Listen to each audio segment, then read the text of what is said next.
yaitu ngaji Rabuan ya. Ngaji Rabuan ini insya Allah kita akan kawal ya sebagai bentuk bagaimana kita menjaga pertemuan-pertemuan yang semoga menjadi saksi ya, yang Allah pun juga menjadi saksi bagi kita insya Allah para takbir-takbir masjid yang sungguh kalau kemarin para saksi pada ketakutan bersaksi di depan orang-orang, nah insya Allah Allah yang menyaksikan kita. Bersyukur kepada Allah, insya Allah kita hari ini hari Rabu di tanggal 7 Dzulqa'dah, alhamdulillah tidak terasa, insya Allah sebentar lagi kita akan dicas kembali di bulan Zulhijjah, dan insya Allah hari ini juga bertepatan dengan tanggal 15 Mei yang barusan ya kita ingat bagaimana bangsa negeri kita sedang melalui proses-proses yang ada. Semoga insya Allah apapun itu akan menjadi wabil khusus bagi kita para takmir.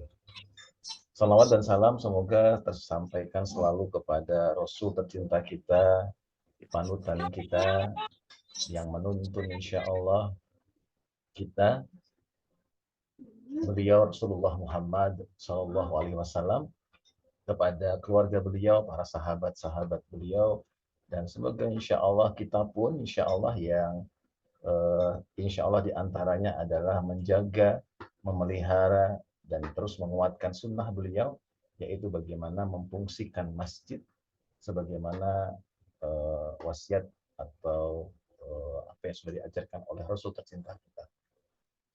Dengannya insya Allah kita berharap kepada Allah Jalla Jalaluh, insya Allah kita semua kelak bersama seluruh keluarga kita, pasangan kita, zuriat kita, dan jamaah-jamaah kita insya Allah yang terus yang berupaya memakmurkan masjid kita, kelak mendapatkan syafaat beliau, yang tentunya juga semoga insya Allah janji Allah kita akan mendapatkan naungan ya, naungan yang tidak ada naungan yang kita harap-harapkan ya saat itu, karena kita nggak bisa obah ya, nggak bisa bergerak, kita tinggal menerima, menanti apa yang sudah kita upayakan di dunia ini, dan di dunia pun kita juga tidak bisa hidup tanpa naungan Allah, apalagi kelak. Maka rumusnya jelas. Semoga insya Allah hati kita selalu senantiasa terpaut di masjid. Ya baik, alhamdulillah. Apa kabar asatidzah semuanya, teman-teman semua sehat? Alhamdulillah sehat Ari. Boleh deh dihidupin, dinyalakan kameranya. Kita akan coba yel-yel dulu, insya Allah ya, kita jargon kita coba hidupkan kembali ya.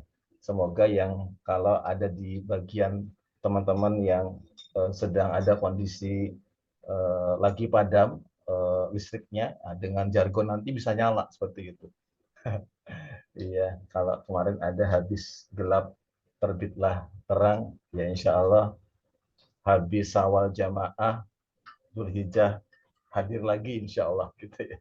Baik, insya Allah sebelum kita mulai, mohon izin ke event, kita akan menyaksikan ini insya Allah, walaupun tidak saling lihat ini, insya Allah malaikat-malaikat yang ada di sekitar rumah kita, masjid kita, semua yang ada insya Allah mencatat semuanya semangat kita ya.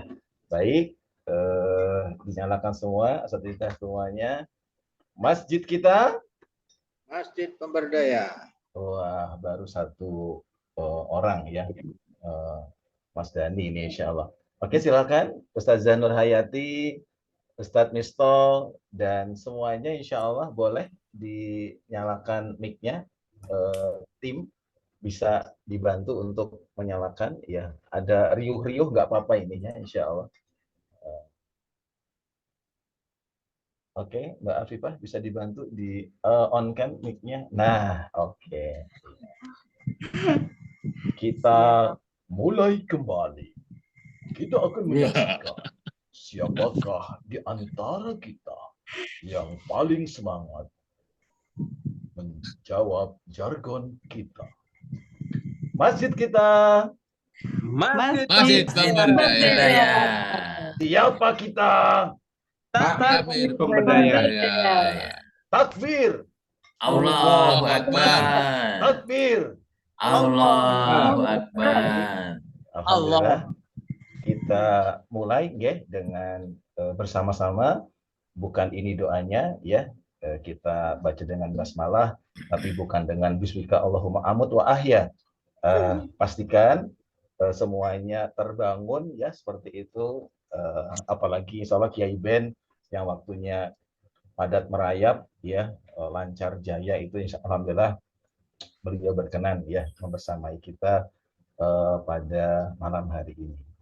Baik, mari asatidz semuanya keberkahan insya Allah kita awali bersama dengan membaca lafaz basmalah.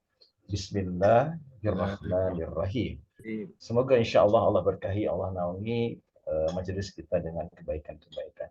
Baik, insya Allah berikutnya kita akan mendengarkan tilawah Al-Quran ya. Yang ini akan coba kita menjadi hiasan-hiasan insya Allah di ngaji rebuan kita yang sebelumnya ini sempat terlewatkan ya. Alhamdulillah telah hadir insya Allah menyongsong AMP coming soon ya seperti itu. AMP maksudnya insya Allah ada volunteer-volunteer yang Allah kirimkan dari langit ya, maksudnya langit-langit rumah mereka ya, bukan dari langit yang atas ya gitu. Insya Allah tilawah malam hari ini akan disampaikan oleh saudara kita Muhammad Rayyan. Kepada Mas Muhammad Rayyan dipersilahkan. Assalamualaikum warahmatullahi wabarakatuh. Waalaikumsalam warahmatullahi Waalaikumsalam wabarakatuh. warahmatullahi wabarakatuh. Billahi minasyaitonir rajim. Bismillahirrahmanirrahim. Innama ya'muru masajidallahi man amana billahi wal yawmil akhir wa aqamas salata wa ataz zakata wa lam yakhsha ilallah. Fa'asa ulaika an yakunu minal mu'tadin. Yang artinya, sesungguhnya yang pantas memakmurkan masjid Allah hanyalah orang yang beriman kepada Allah dan hari akhir, mendirikan sholat, menunaikan zakat, serta tidak takut kepada siapapun selain Allah. Mereka itu yang diharap termasuk golongan orang-orang yang mendapat petunjuk. Surat At-Taubah ayat 18. Demikian dari tilawah, saya persilakan ke MC. Alhamdulillah, Allah maha mengajar Quran. Insya Allah semoga Allah sayangkan kita selalu pada Al-Quran dan Allah ingatkan kita bila melalaikannya, dan insya Allah semoga Allah ajarkan, rahamkan kita dari setiap waktu hidup-hidupnya insya Allah. Oke, baik, semoga insya Allah Allah hujamkan, Allah getarkan hati kita dari At-Taubah 18 tadi yang menyadarkan kita terus ya, nasihat yang tertinggi yang terbaik adalah Al-Quran, yang tadi kita dikuatkan oleh Allah. Sungguh tiada ketakutan kecuali selain Allah yang kita para takbir ya. Baik, alhamdulillah langsung kita di acara inti kita. Alhamdulillah ya, asatidz semuanya. Kemarin kita ada reunian ya seperti itu, dan alhamdulillah malam hari ini juga kita akan reunian ya. Tentunya teman-teman sahabat semuanya tidak asing ya, tidak asal saya nggak salah ngomong nih, asing ya, jadi tidak asing ya, ikut-ikut milenial kayak gitu. Tidak asing, insya Allah kita akan dibersamai oleh guru kita, ya, dosen kita, mentor kita yang saya jatuh hati sama beliau, insya Allah. Karenanya Allah mudahkan saya dengan izin beliau juga 4 hari ngintil beliau ya. Mas Dadi tahu ya ngintil ya. Derek ya, artinya mempelajari waktu beliau selama di jalan ya. 4 hari sampai pulang saya di sana.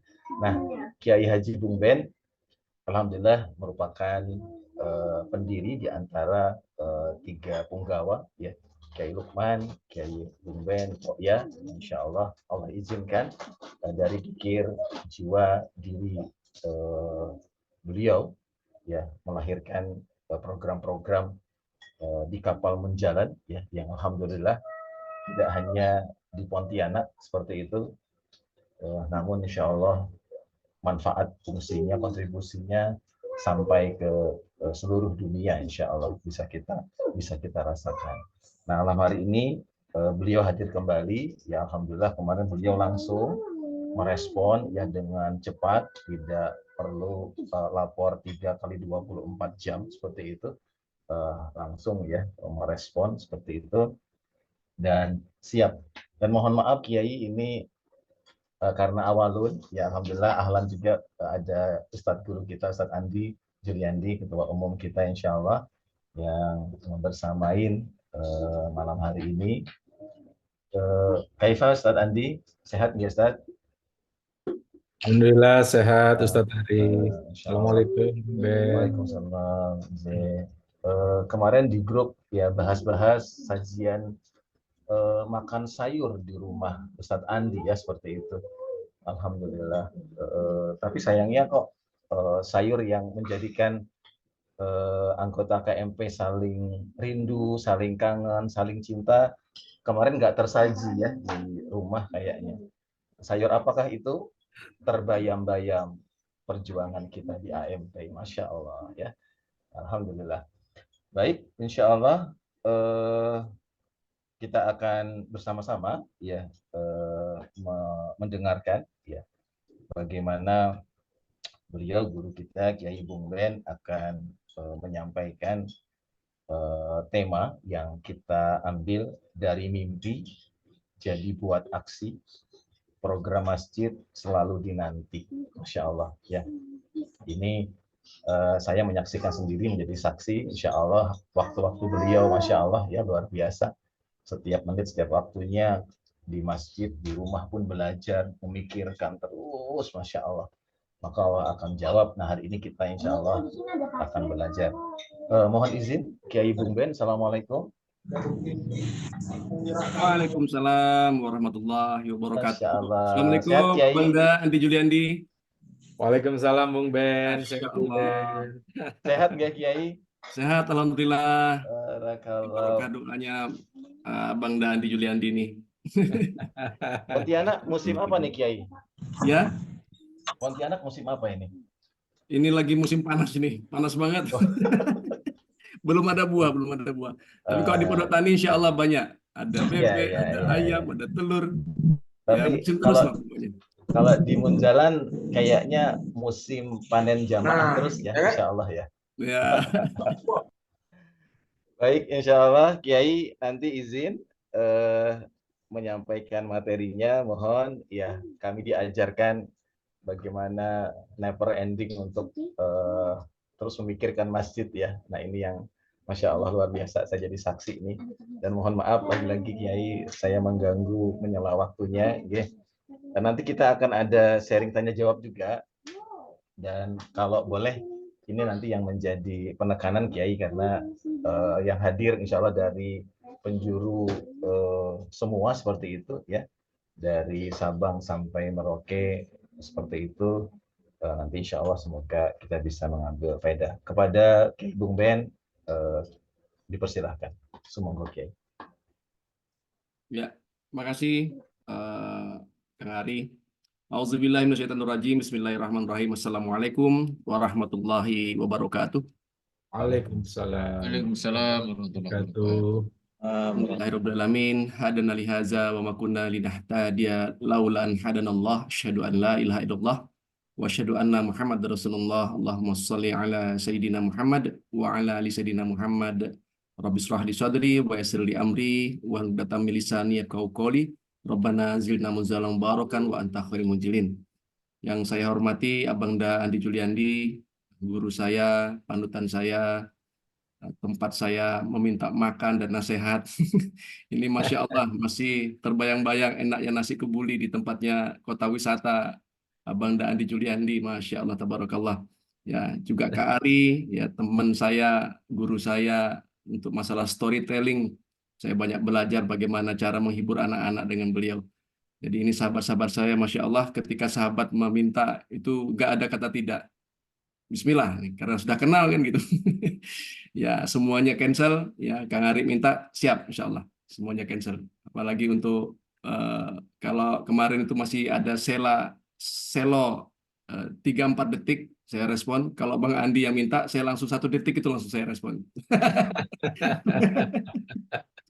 Siap pokoknya untuk dengan sahabat-sahabat terbaik nih, Masya Allah, siap.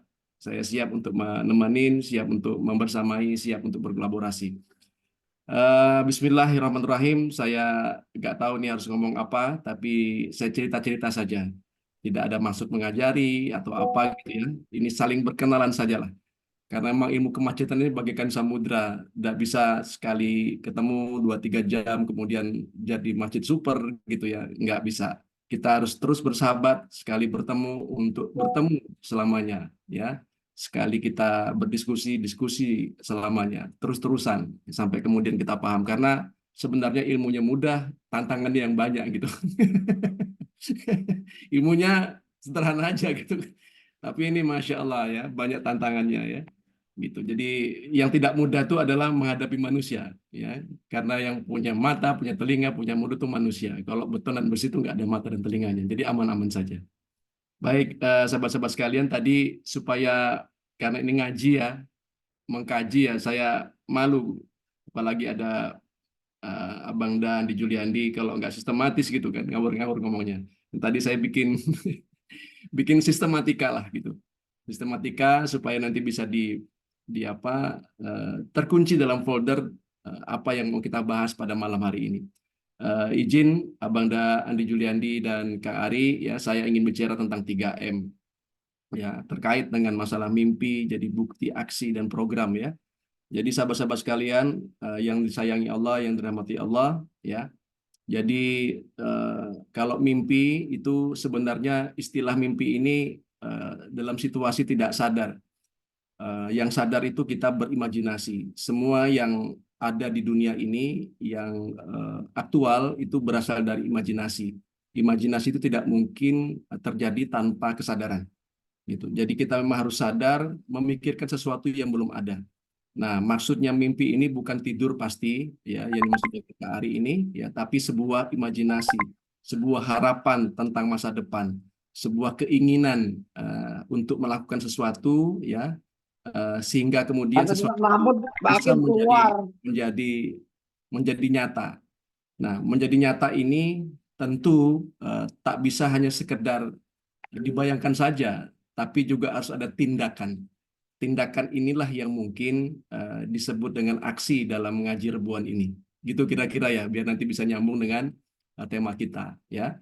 Nah, program ini kita sering mendengar, kalau Kak Ari sebagai pembicara storytelling pasti tahu tentang istilah program RRI ya gitu ya. Ada sandiwara radio ya, ada program berita daerah, itu program. Yang dimaksud dengan program itu dilaksanakan terus istiqomah berulang-ulang kali. Seperti Brahma Kumbara itu jam 3 sore, itu kalau saya di Jawa dulu tuh udah pasti buka radio gitu kan, dengarkan Mak Lampir, dengarkan Brahma Kumbara. Dan itulah yang membentuk generasi Nusantara hari ini, banyak mistiknya gitu. Karena sebab terlalu banyak mendengar radio. Ini program ya, kalau dijalankan terus istiqomah itu Masya Allah pengaruhnya sangat luar biasa. Nah, memang kemudian sebuah cita-cita harapan yang sadar, kemudian dia didorong oleh tindakan, kemudian menjadi program yang kita kunci terus-menerus, ya. Inilah yang akan dapat membawa kebaikan bagi masyarakat. Nah, pertanyaannya, mimpi apa, aksi seperti apa, program apa yang membuat masyarakat itu menjadi sayang sehingga masjid itu menjadi selalu dinanti, kan gitu. Ini saya coba merangkai nih ya, mudah-mudahan nggak salah nih ya. Merangkai, menafsirkan. Ini bahasanya tingkat tinggi nih. Biasa kalau Mataram Kota Gede ini mau hati-hati nih Bang Andi Juliandi. Dikasih sodor kayak gini, ini harus ditafsirkan nih. Bahaya, karena dekat dengan Sutawijoyo. gitu ya. Saya 1 minggu hampir tidur di tempatnya Kak Ari itu. Bergaul dengan jin dan manusia. Malam-malam tuh Masya Allah tabarakallah. Jadi ini kalau salah menafsirkan sajian materi, wah ini bisa kualat nanti. Yang minta ini bukan orang sembarangan. Jadi saya izin Abang Dahari menafsirkan seperti itu temanya gitu ya. Nah, sahabat-sahabat sekalian, bicara mimpi, aksi, dan program masjid ini memang unik gitu ya. Saya coba menyampaikan terlebih dahulu ya tentang masjid biar kita sama-sama bisa paham ya, sama cara berpikirnya ya, supaya ini karena temanya masjid dan ini penyelenggaranya adalah KMP ya. KMP ini adalah komunitas masjid terbesar juga di Indonesia, supaya nanti kita sama dalam mendefinisikan masjid sehingga nanti kita bisa lebih mudah untuk membangun abstraksi dalam pikiran kita. Nah, sahabat-sahabat sekalian, apa sih yang dimaksud dengan masjid gitu ya? Jadi yang pertama yang kita pahami adalah masjid itu adalah sebuah kawasan.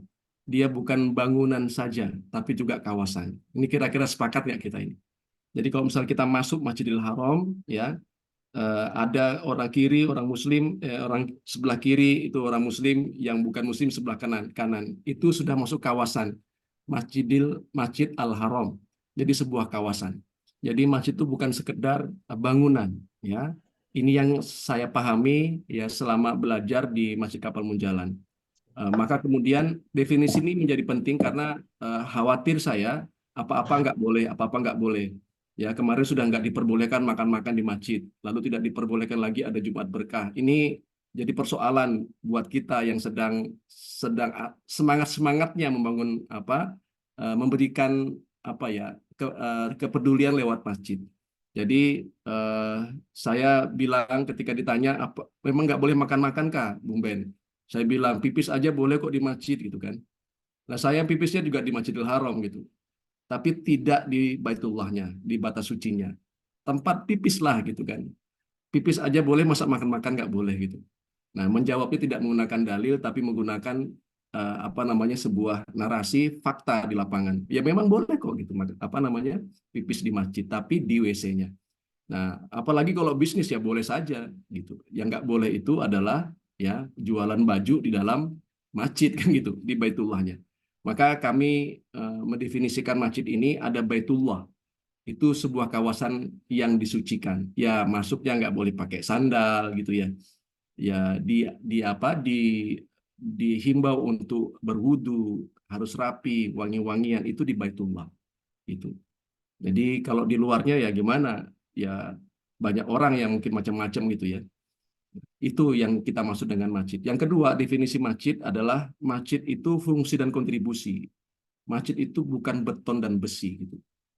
Ini yang juga sering disalahpahami oleh kita yang hari ini bicara tentang masjid. Setiap yang kita pahami itu, maaf ya ini orang-orang tua, seringkali itu mengukur kemajuan masjid lewat banyaknya beton dan besi gitu ya, tinggi-tinggian menara, tinggi-tinggian pagar, ya, mengkilat-mengkilatan. Apakah itu tidak boleh? Boleh saja gitu. Tapi yang perlu kita lakukan adalah bagaimana kemudian masjid itu bisa berfungsi secara optimal. Kemudian masjid itu bisa memberikan kontribusi secara optimal. Yang dimaksud dengan kontribusi tentu saja bukan kepada tokoh bangunan ya, tapi kepada tokoh masyarakat, kepada masyarakat pada mustahik. Bukan hanya buat tokoh bangunan saja. Ini yang kita pahami, sehingga yang harusnya kita sibukkan itu adalah manusia.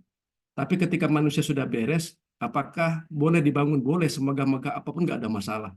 Nah, kita belajar banyak di di Masjid Kota Wisata misalnya, itu megah betul, dan saya yakin itu terjadi karena kontribusinya sudah ada nyata duluan, fungsinya sudah nyata duluan.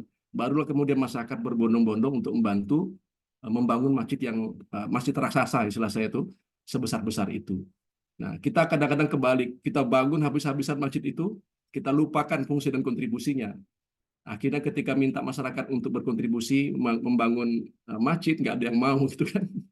Di Kalimantan Barat malah lebih ngeri lagi, uang untuk bantuan malah dikorupsi gitu. Ini ya repot gitu. Ya anehnya lagi tuh karena karena masjid ya, ini rumahnya Allah, walaupun banyak yang korupsi, banyak yang apa ya tetap aja tuh tetap hebat, tetap tegak berdiri ya. Itulah uniknya masjid ya. Kalau partai politik sudah collab gitu kan, ini masjid ya luar biasa gitu ya. Nah itu. Nah iya. Kemudian yang ketiga adalah masjid ini adalah sebuah platform untuk memakmurkan manusia. Sekali lagi bukan platform untuk memakmurkan toko bangunan gitu. Jadi manusia yang dimakmurkan. Gimana caranya? Saya berikan ilustrasi. Saya sering cerita ini. Saya sering diminta sama Kiai Lukman untuk jemputin wakaf-wakaf itu dari mobil, tanah, ya.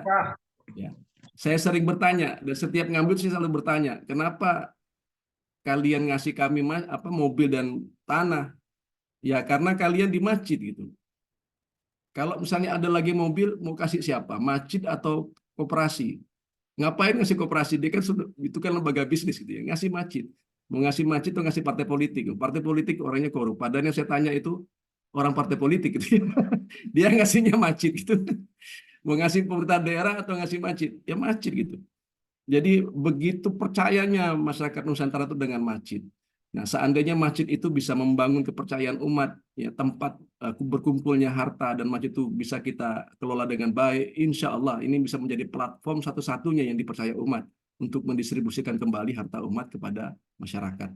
Nah, saya berani berdiskusi panjang lebar untuk kehebatan masjid dari sisi platform untuk memakmurkan manusia, gitu ya. Tapi bukan makmurkan pengurus saja gitu ya, makmurkan masyarakat gitu. Nah, kita banyak studi dan banyak pengalaman untuk persoalan ini. Ya. Nah, tapi apakah kita nggak perlu bikin CV, PT? Ya itu iya gitu kan. Yang kita ceritakan adalah masyarakat. Bagaimana makmurkan masyarakat. Kalau yang PT itu kan makmurkan keluarga kita, tapi masyarakat ini ya yang sekarang kita punya pengalaman adalah dia bisa jadi platform untuk memakmurkan masyarakat. Ya. Kemudian yang terakhir ya. Teman-teman jangan salah paham, masjid itu bukan manajemen, bukan strategi, bukan uang juga, bukan alat-alat. Masjid itu adalah manusia. Gitu. Artinya ketika masjid itu tidak peduli, bukan beton dan besinya nggak peduli. Gitu. Ya, manusia yang nggak peduli. Kalau masjid itu korupsi, ya itu bukan masjid yang korupsi, itu orang-orang yang korupsi. Gitu.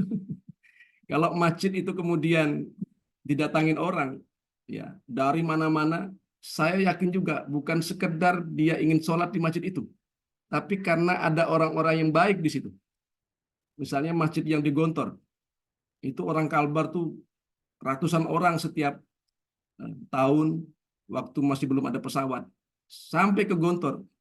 Saya pikir bukan karena kepengen sholat di Gontor, tapi kepengen ketemu dengan ulama-ulama di Gontor dan belajar dari mereka. Gitu. Jadi menurut saya yang hebat dari masjid itu, saya pikir kita harus mengganti cara pandang kita, ya itu adalah manusianya. Nah, karena sebab masjid ini adalah sama dengan manusia, gitu ya. Maka perhatian kita harusnya dicurahkan kepada manusia. Gitu. Maka beberapa tahun yang lalu kita mengatakan bahwa masjid itu adalah pabrik manusia. Dia harus lahir manusia-manusia hebat dari masjid.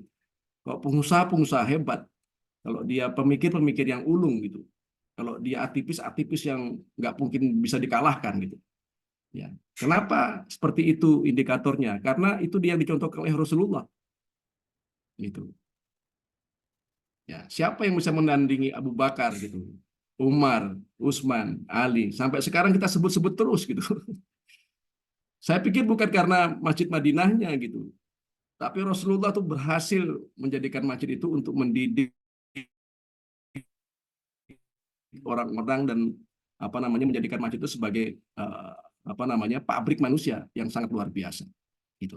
Nah, sahabat-sahabat yang dirahmati Allah, ya kan? Maka menurut kami, ya ketika kita bermimpi tentang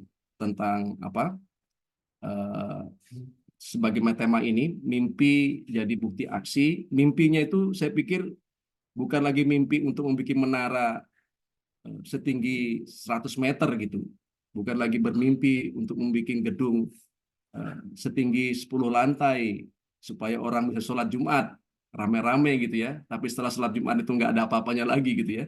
Ya, tapi bermimpi bagaimana kemudian ya kelak di masjid itu ada manusia-manusia hebat, pintar, kaya raya, tapi rendah hati gitu. Ya kan? Kemudian orang-orang yang selalu senang berbagi gitu. Orang-orang yang nggak pernah takut, orang-orang yang apa namanya? Ya sebagaimana yang tadi disampaikan oleh teman kita yang membacakan surat At-Taubah 17-18 tadi, ya. Orang yang selalu mendapatkan hidayah. Nah, ya, itu yang diharapkan oleh Allah. Semoga orang-orang yang ada di masjid itu mendapatkan hidayah. Hidayah itu adalah hadiah. Hadiah itu apa? Ya bisa ilmu, bisa materi, bisa imateri. Bisa ilmu, bisa juga harta beneran. Dan saya adalah saksinya bagaimana kemudian hidup di masjid ini, Masya Allah, tabarakallah. Ya, saya baru tahu bahwa orang Muslim itu ongkang kaki saja dia bisa kaya secara otomatis. Ya, percaya nggak teman-teman bahwa masjid ini bisa membuat orang kaya secara otomatis? Saya kepengen tahu. Percaya nggak? Coba raise hand. Siapa yang percaya bahwa masjid ini bisa membuat kita kaya secara otomatis? Nggak ada yang percaya ya? Ustaz Andi. Ustaz Andi udah paham ya. Jadi kalau ada masjid dan masjid itu dikelola dengan baik, ya, kemudian masjid itu dititipi oleh umat, tanah yang banyak, misalnya gitu kan, mobil-mobil yang banyak.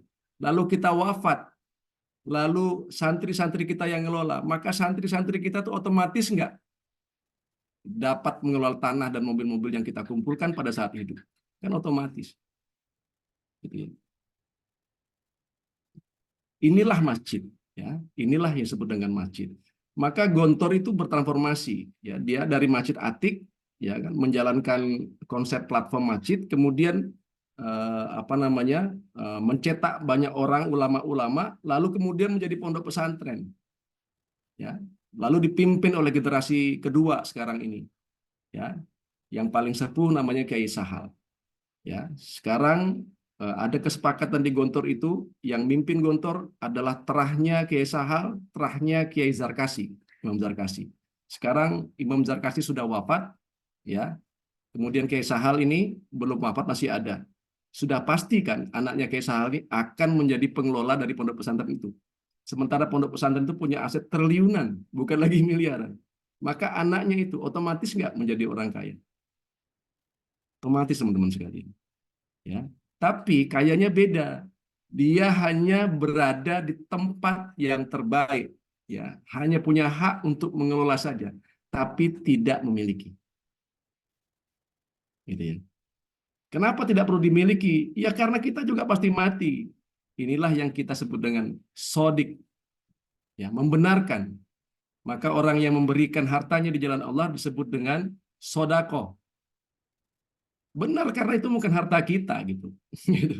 Nah, kita hanya mengumpulkan harta umat, ya kan? Kita pastikan barang ini dikelola oleh orang baik dan dia bertumbuh, ya, sehingga nanti penerus dari kita itu akan kaya secara otomatis.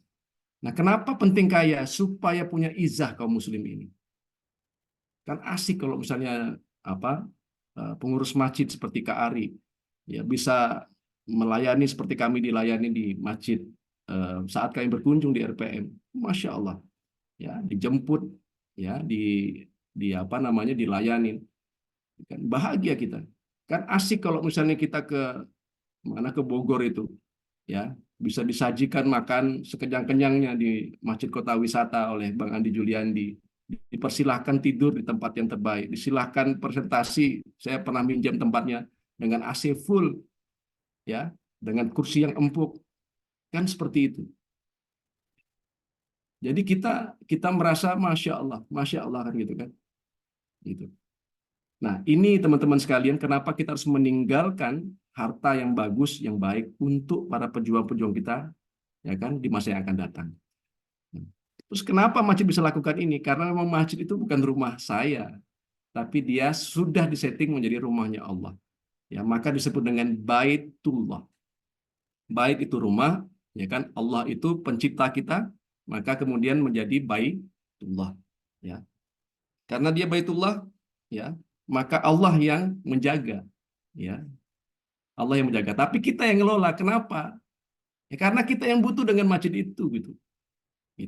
Kenapa kita yang butuh? Karena begitu kita kerjakan dan keringat kita, harta kita, pikiran kita di packing di masjid itu, dan ketika kita wafat, maka semua yang ada di situ akan terus-terusan dijaga oleh Allah. Betul nggak? Karena tanahnya sudah wakaf gitu. Maka ketika kita wafat, ya kan, pahala jariahnya akan mengalir kepada kita. Allah nggak mungkin lupa gitu. Disinilah kemudian saya habis-habisan, ya, terus-terusan habis-habisan, ya, untuk mengkoneksikan hati saya dengan masjid. Nggak ada masalah, ya banyak masalahnya teman-teman sekalian. Fitnah, ghibah, ya kan? Kadang-kadang ya ada konflik, kadang-kadang ya ada penghasut. Ya, kembali saya memperkuat itu saya yang butuh masjid. Masjid itu nggak butuh saya, nggak apa-apa, tapi saya butuh masjid. Saya harus meletakkan keluarga saya di masjid karena masjid tempat yang aman. Nah, ini definisi masjid, ya. Nah, terus mengapa kita harus membuat program di masjid? Tadi saya sudah jawab, ya. Di masjid itu abadi, tanahnya teman-teman sekalian. Masjidil Haram, ya, itu 3000 tahun yang lalu masih ada. Artinya apa? Semua orang yang berjuang, berkontribusi, berdarah-darah, ya, baik saat membangun keluarga Ibrahim, Ismail, maupun yang setelah itu memakmurkan masjid itu pasti tercatat di situ dan mengalir pahalanya bagi generasi selanjutnya. Ya, dia abadi, gitu ya. Yang kedua, dia tempat yang aman. Teman-teman ketika tinggal di masjid yang di situ ada orang-orang berilmu, dia ngerti hukum, dia ngerti tidak boleh membunuh, tidak boleh narkoba, tidak boleh maksiat, tidak boleh membuka prostitusi dan segala macam, maka di tempat yang aman untuk meletakkan anak-anak kita di situ. Itulah masjid. Kalau kita bikin organisasi yang lain, ngeri kita. Kita nggak tahu, ya. Hari ini kita bilang nggak boleh, besok bisa jadi boleh. Tapi kok di masjid kan sudah saklek. Boleh nggak kita buka usaha karaoke di masjid gitu? Kayaknya nggak ada lah cerita dari dulu sampai sekarang. Atau tempat mabuk-mabuan gitu ya. Atau panti pijit gitu ya. Ya segila-gilanya, sekreatif-kreatifnya pengurus masjid kayaknya saya belum pernah dengar lah. Ada seorang pengurus masjid untuk mutar uang supaya produktif itu buka panti pijit gitu ya. Atau buka kopi pangku, kalau di sini namanya kopi pangku. Nggak ada lah cerita kayak gitu. Ya, karena sudah tahu, sudah ada aturan yang sangat ketat di situ, dan kalau melanggar dia akan bermasalah. Maka masjid tempat yang aman. Kemudian kenapa masjid juga? Karena dia masih dipercaya. Tadi saya sudah jelaskan. Ya, satu-satunya masih dipercaya oleh umat itu adalah masjid. Ya, masjid itu masjid yang pengurusnya korup aja masih dipercaya, apalagi kalau masjid yang pengurusnya benar gitu. Ya, itu Masya Allah. Ya, dan nggak bakalan roboh gitu. Masjid kami itu pernah dulu ya, uang tok masjidnya itu hampir 3 bulan, 6 bulan nggak salah, diambil. Tapi nggak ada tuh listrik sampai nggak kebayar gitu ya. Jadi kuat betul. Ada masjid juga tuh yang pengurusnya tuh hanya ngasih angka aja, sekian miliar katanya, atau sekian ratus juta. Tapi uangnya nggak ada. Ya tetap ada tuh masjidnya. Jadi Masya Allah ya. Ya. Ya umat tetap juga masukin uang ke situ. Itu luar biasa. Ya, masjid ini seburuk apapun masih dipercaya oleh umat. Masih aja orang sholat Jumat di situ. Ya. Kalau organisasi yang lain udah berderai. Kalau kata orang Pote bilang berderai sudah, nggak percaya lagi. Ya, dan ini tentu saja bukan manusia yang bikin. Sepakat kita ya. Ini sistem yang bukan manusia yang ciptakan gitu. Makanya saya sangat meyakini ini betul sudah ini Masjid Allah. Masjidnya Allah atau Baitullah, ya kan? Rumahnya Allah. Karena memang sistemnya bukan manusia yang bikin. Sistem sholat Jumat, sistem sholat berjamaah, bukan. Siapa yang bikin gitu? Jadi itu memang betul-betul Masjid Allah. Nah, yang terakhir teman-teman sekalian yang ingin saya sampaikan adalah karena masjid ya ada 3M ya. Ya, yang ingin saya sampaikan ketika kita bikin program supaya masjid selalu dinanti, ingat ya tentang 3M ya. Tadi saya ngomongin masjid, kemudian di dalamnya manusia, kemudian ketika ngomongin program masjid selalu dinanti, berarti yang menanti adalah masyarakat, maka M ketiga adalah masyarakat. Ya, jadi masjid, manusia, masyarakat. Manusianya itu di tengah. Siapa manusianya? Pengurusnya itu. Kita ini pengurusnya ini. Pengurusnya kalau kita kepengen program masjid ya yang pedulilah dengan masyarakat lewat masjid gitu ya. Kalau misalnya kepengen masjid kita itu masjid yang sangat peduli dengan pendidikan, ya ayo jadikan masjid sebagai sarana untuk mendidik umat. Gitu. Apa yang dibutuhkan masyarakat kita bikin di masjid. Dan mari berlomba-lomba jadikan masjid sebagai sarana perjuangan. Gitu. Jangan, saya kan bukan pengurus, enggak. Ya, kita yang butuh masjid gitu. Kita letakkan keringat kita di situ, kita letakkan harta kita di situ, kita letakkan air mata kita di situ, kita letakkan harta benda kita di situ, kita letakkan kadar-kadar kita di situ, dan dia akan menjadi, ya kan, mesin yang mencetak amal jariah dan kemudian mengalir terus walaupun ya kita wafat dan terus mengalir hingga hari kiamat. Ya, saya pikir itu yang perlu disampaikan ya big why-nya. Nanti tentang bagaimana program yang selalu dinanti itu teknis banget lah. Nanti Allah pasti akan kasih hidayah, hadiah. Allah kasih petunjuk. Tapi kalau kita sudah kita masih berpikiran bahwa masjid itu adalah beton dan besi, bahwa kita percaya tentang strategi manajemen, tidak percaya bahwa masjid itu adalah manusia yang ada di situ, ya. Kalau kita tidak masih menganggap keberadaan masjid ini untuk pengurus tapi bukan untuk masyarakat, orang banyak, maka sepertinya ya saya meragukan ya Allah akan kasih mimpi yang indah ya baik saat kita tidur maupun pada saat kita terjaga. Barakallahu fikum. Billahi taufiq wal hidayah. Assalamualaikum warahmatullahi wabarakatuh. Waalaikumsalam warahmatullahi wabarakatuh. Setiap untayan kalimat yang tersampaikan, Masya Allah ya. Kaulan balighan, kaulan layinan, kaulan ma'rufan. Ya, Masya Allah. Ya, syukran jazakallah khairan katsir dumateng Kiai Bung Ben. Alhamdulillah, Masya Allah, catatannya jadi banyak banget ini. Masya Allah, luar biasa. Teman-teman semuanya sudah disimak ya semuanya. Baik, langsung saja insya Allah kita optimalkan waktu yang ada.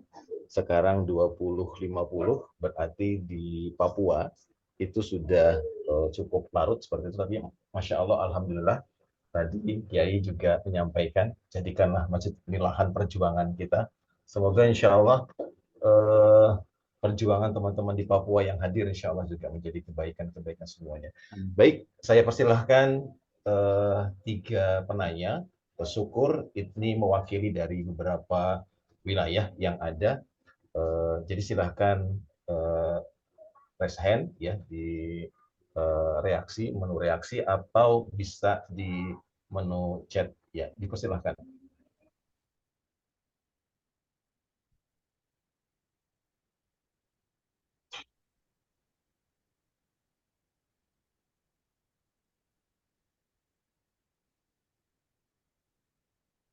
Mbak Afifah bisa dibantu siapa yang sudah raise hand segala apa, saya menu teman-teman yang ini tidak tersampaikan.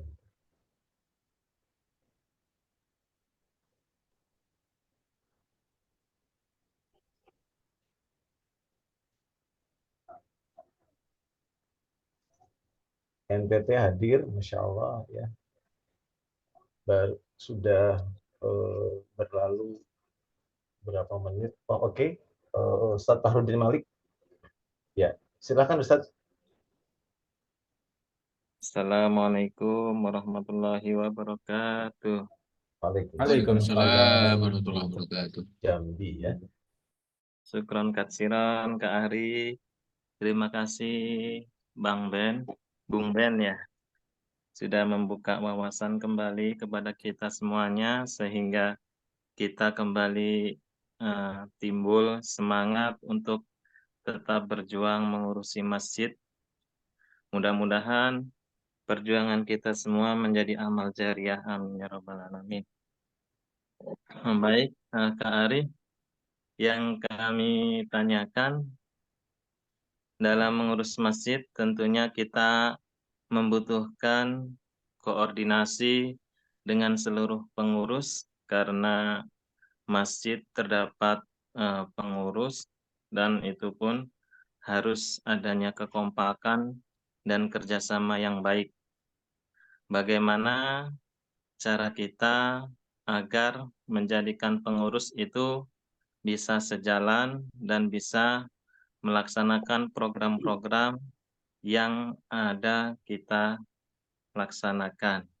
Kemudian satu lagi, karena sebentar lagi akan menghadapi Hari Raya Kurban, bagaimana cara di Masjid Bung Ben tentunya, Masjid Kapal Munzalan ya, untuk mengajak jamaah agar senantiasa mau mendaftar untuk mengikuti kurban. Itu saja, terima kasih. Assalamualaikum warahmatullahi wabarakatuh.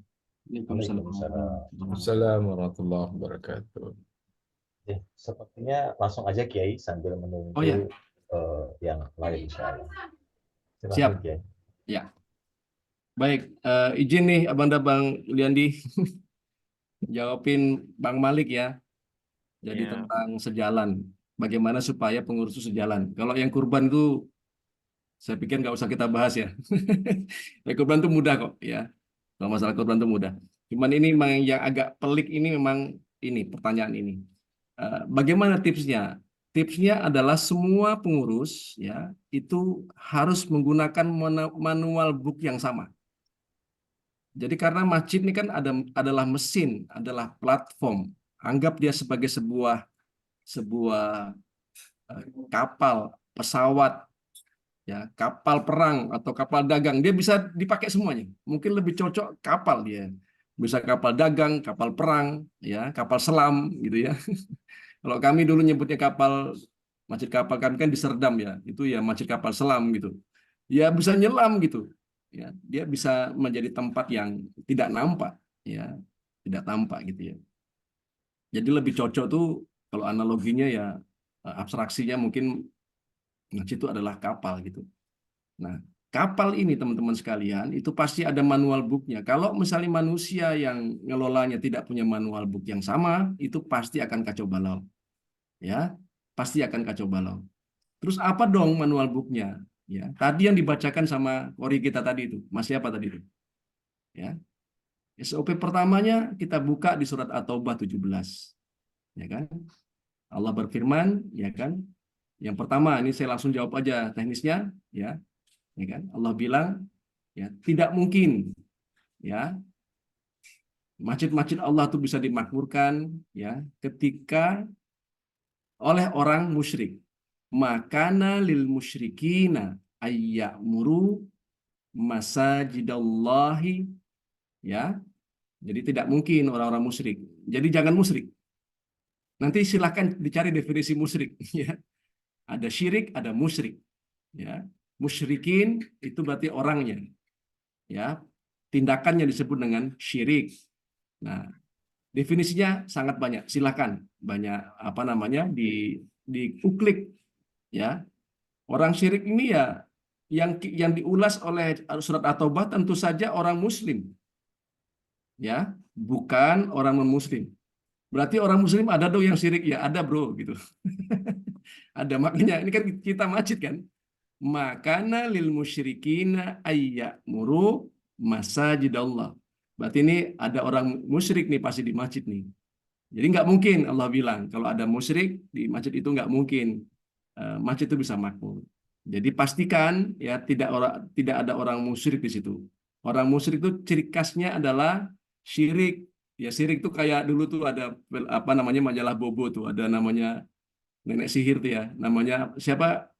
Kak Ari? Sama ini. Apa? Kak Sirik kan namanya. Kak Yang Sirik, suka ya. gangguin itu. Ya. Sirik di satu ya ciri-cirinya itu. Itu kan bahasa Al-Quran sebenarnya. Syirik ya. Syirik itu juga tidak mau menggunakan Al-Quran. Dia maunya itu menggunakan kitab-kitab apalah, enggak tahulah. Kitab kepemimpinan apa. Dia mengatakan cara ngelola masjid itu pakai kitab-kitab yang nggak jelas gitu. Padahal di masjid itu ya sudah jelas gitu ya. Dia nggak mau menggunakan itu. Cara ngelola manusianya nggak mau buka Al-Quran. Cara ngelola uangnya nggak mau pakai buka Al-Quran. Cara mengelola kepemimpinannya tidak mau buka Al-Quran. Ya sudah, itu syirik. Syirik itu berarti menduakan pedoman-pedoman itu.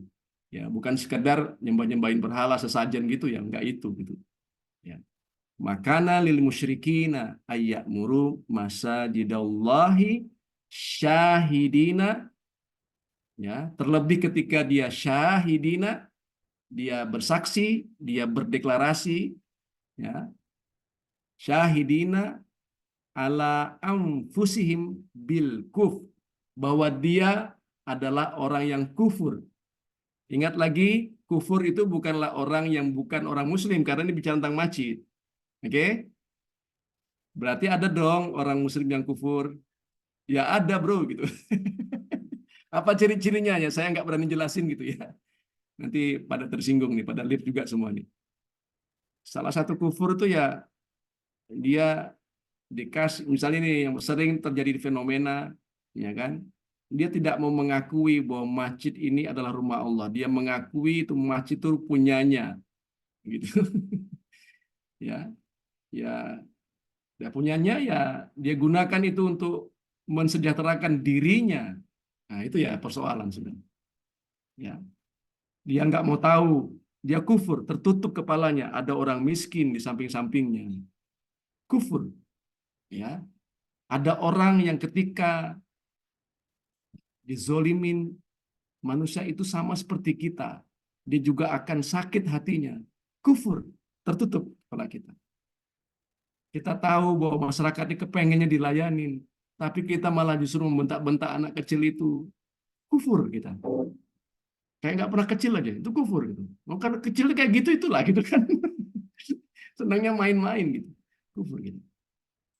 Kufur juga adalah, ada istilah yang sering diulas oleh para ulama, kufur nikmat. Apa-apa yang telah diberi nggak mau mengucapkan terima kasih. Ada orang ngasih 1 juta, terima kasih Bapak. Orang ngasih 1000, apa uang 1000 nih? Ya harusnya terima kasih juga dong gitu. Didoain juga, disamaratakan. Ada orang yang kaya kita hormati, orang yang miskin hanya berikan kontribusi, hanya bisa kontribusi pikiran. Ya, kita nggak mau pedulikan orang ini. Kita anggap dia tidak membantu masjid kita. Masya Allah. Ini juga kufur. Kita nggak mau berterima kasih atas nikmat Allah. Nikmat Allah tidak hanya sekedar uang saja, tapi juga ilmu, tapi juga teman baik. Ya semuanya lah. Kita harus syukurin itu. Apapun yang ada asal dia di masjid harus diapresiasi. Ya. Nah, ketika kita bersaksi bahwa kita tidak telah kufur, nah hati-hati. Ya, Allah akan ancam di situ. Makana lil musyrikina ayyamuru masajidallahi syahidina ala anfusihim bil kuf. Ya, terusannya apa? Ulaika habitots a'maluhum. Semuanya akan sia-sia. Apapun yang antum kerjakan di masjid akan sia-sia. Tapi runtuh nggak masjidnya? Enggak. Sia-sia semuanya. Bikin Isra Mi'raj nggak ada hasilnya. Bikin kurban, orang nggak kemudian senang berkurban. Puasa berbulan-bulan masih saja orang rendah tinggi hati, nggak mau memberi, nggak peka. Itu sia-sia semuanya. Ya kan, berkoar-koar untuk ngajakin pengajian, ya kan, ngajinya nggak pernah rame, sepi melulu gitu kan. Habitats amaluhum. Dan yang ngeri kalimat akhirnya Pak Malik. Ya, Ustaz. Wa finnarihum khalidun. Apa tuh artinya?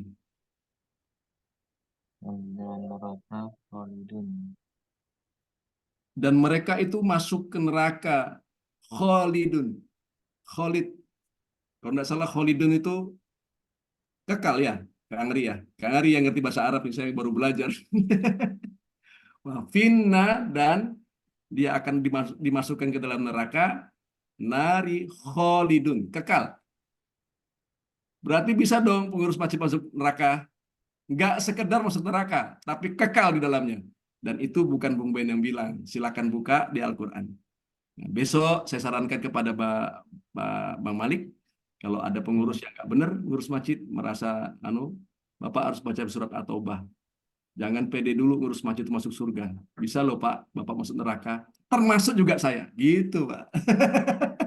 Nah, kita berani ngomong bukan karena kata kita, karena Allah yang bilang. Tapi kalau ini ditutup, kau nih anak kecil, tutup Al-Quran. Ya sudah, itu kufur namanya. Kalau dia kufur, ya berarti masjid itu tergolong masjid, ya ada dua jenis masjid. Masjid yang didirikan karena dasar takwa, namanya masjid usisa ala takwa, ya. Yang kedua, namanya apa nama itu? Masjid apa Kang Ri? Masjid Diror, MD. Masjid Diror ini ya masjid yang didirikan untuk memecah belah umat. Ya, masjid yang kufur tadi itu. Maka Allah larang kita itu di situ. Ini Quran ya, tapi tafsirnya monggo lah. Tapi saya meyakini itu. Kalau saya ada melihat ya ciri-ciri masjid Diror tuh, kita tuh nggak betah gitu lama-lama di masjid. Karena mungkin ada rekaman yang jelek di kepala kita, ada pernah dimaki, pernah dijolimin, ada rekaman-rekaman buruk di situ. Ya, akhirnya tuh ada nar di situ tuh. Nggak nyaman gitu lama-lama gitu. Nah, itu ciri-ciri masjid Diror. Hati-hati. Hati-hati dengan masjid Diror. Itu nerakanya belum juga mati, apinya sudah menyala gitu. Dan Allah larang kita untuk di masjid Diror itu. Ya. Yang nggak dilarang aja saya nggak mau gitu. Hati kita nggak enak gitu. Hati kita nggak enak. Pasti terasa. Ini ngapain sih orang saya ngajakin bikin program untuk masyarakat, pakai uang sendiri, malah diusir. Piatoki gitu. Harusnya kan diapresiasi dong gitu. Nah, ketika kita sudah piatoki, nyala api sudah muncul. Besoknya pasti kita kapok bikin di situ. Nah, kasih tahu Bang Malik, Bapak diancam, ya kan itu kan kalau Al-Qur'an itu kan gitu. Bapak dinyatakan bersalah oleh Allah Subhanahu wa taala berdasarkan pasal surat At-Taubah 17. Bapak masuk neraka. Bilangin jangan, bukan kita, kan Allah yang bilang gitu. Nah, kalau SOP-nya sudah dipahami betul-betul, kita pasti akan berhati-hati ngelola masjid, pasti berhati-hati. Nggak mungkin kita nggak. Karena dia satu sisi bisa menjadi tempat untuk menyimpan amal jariah kita dan menyelamatkan kita pada saat hari kebangkitan nanti, tapi dia juga bisa menjadi asbab bagi siapapun masuk neraka. Terima kasih Kang Adi. Masya Allah. Nah, ini yang menjadi ciri khas beliau ya. Jadi mengelola masjid itu tidak lempeng-lempeng aja.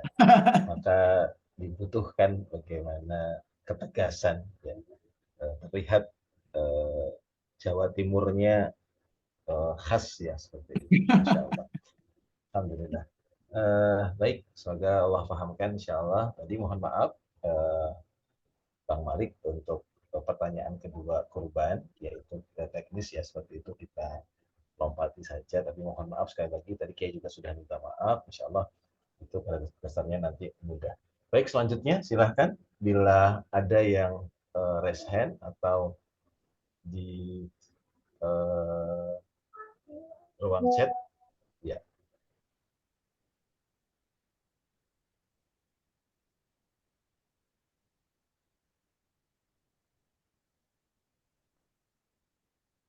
Dari Jambi lagi atau dari Seragen ini? Dari NTT tadi juga sudah hadir. Daeng Ari mungkin? Ustadz Gin? Ustadz Miftah?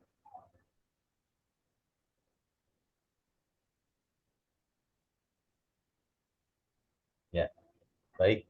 Izin Kiai, saya bertanya Kiai. Loh, jadi kok juru kisah bisa bertanya ini? Iya, Nggak boleh, sambil no. sambil mancing yang lain Kiai. Nah, terkait dengan tema ini kan saya terlintas Kiai. Jadi tadi Masya Allah ya, mimpi kalau dikaitkan dengan tidur, cuma tidur-tidur seperti itu, maka bukan itu yang dimaksud, tapi bagaimana imajinasi yang dalam kesadaran, ya, sehingga itu nanti terwujud seperti itu. Nah, tadi sudah dibahas juga sebetulnya, tapi tadi Kiai, Masya Allah ya, dengan kata-kata yang tegas, sia-sia itu, gitu ya, mengadakan ini, mengadakan itu. Nah, ternyata memang kalau kita sadari gitu Kiai, kita bikin-bikin program itu seolah-olah kita anggap benar, ya. Kalau dalam orang Jawa itu benar, tapi pangapunten, boten bener gitu, nggak tepat, ya, memenuhi 3M tadi, masjid, manusia, masyarakat, seperti itu. Nah, apa nasihat, ya, walaupun itu teknis Kiai ya, walaupun itu teknis, nanti apa nasihat kita para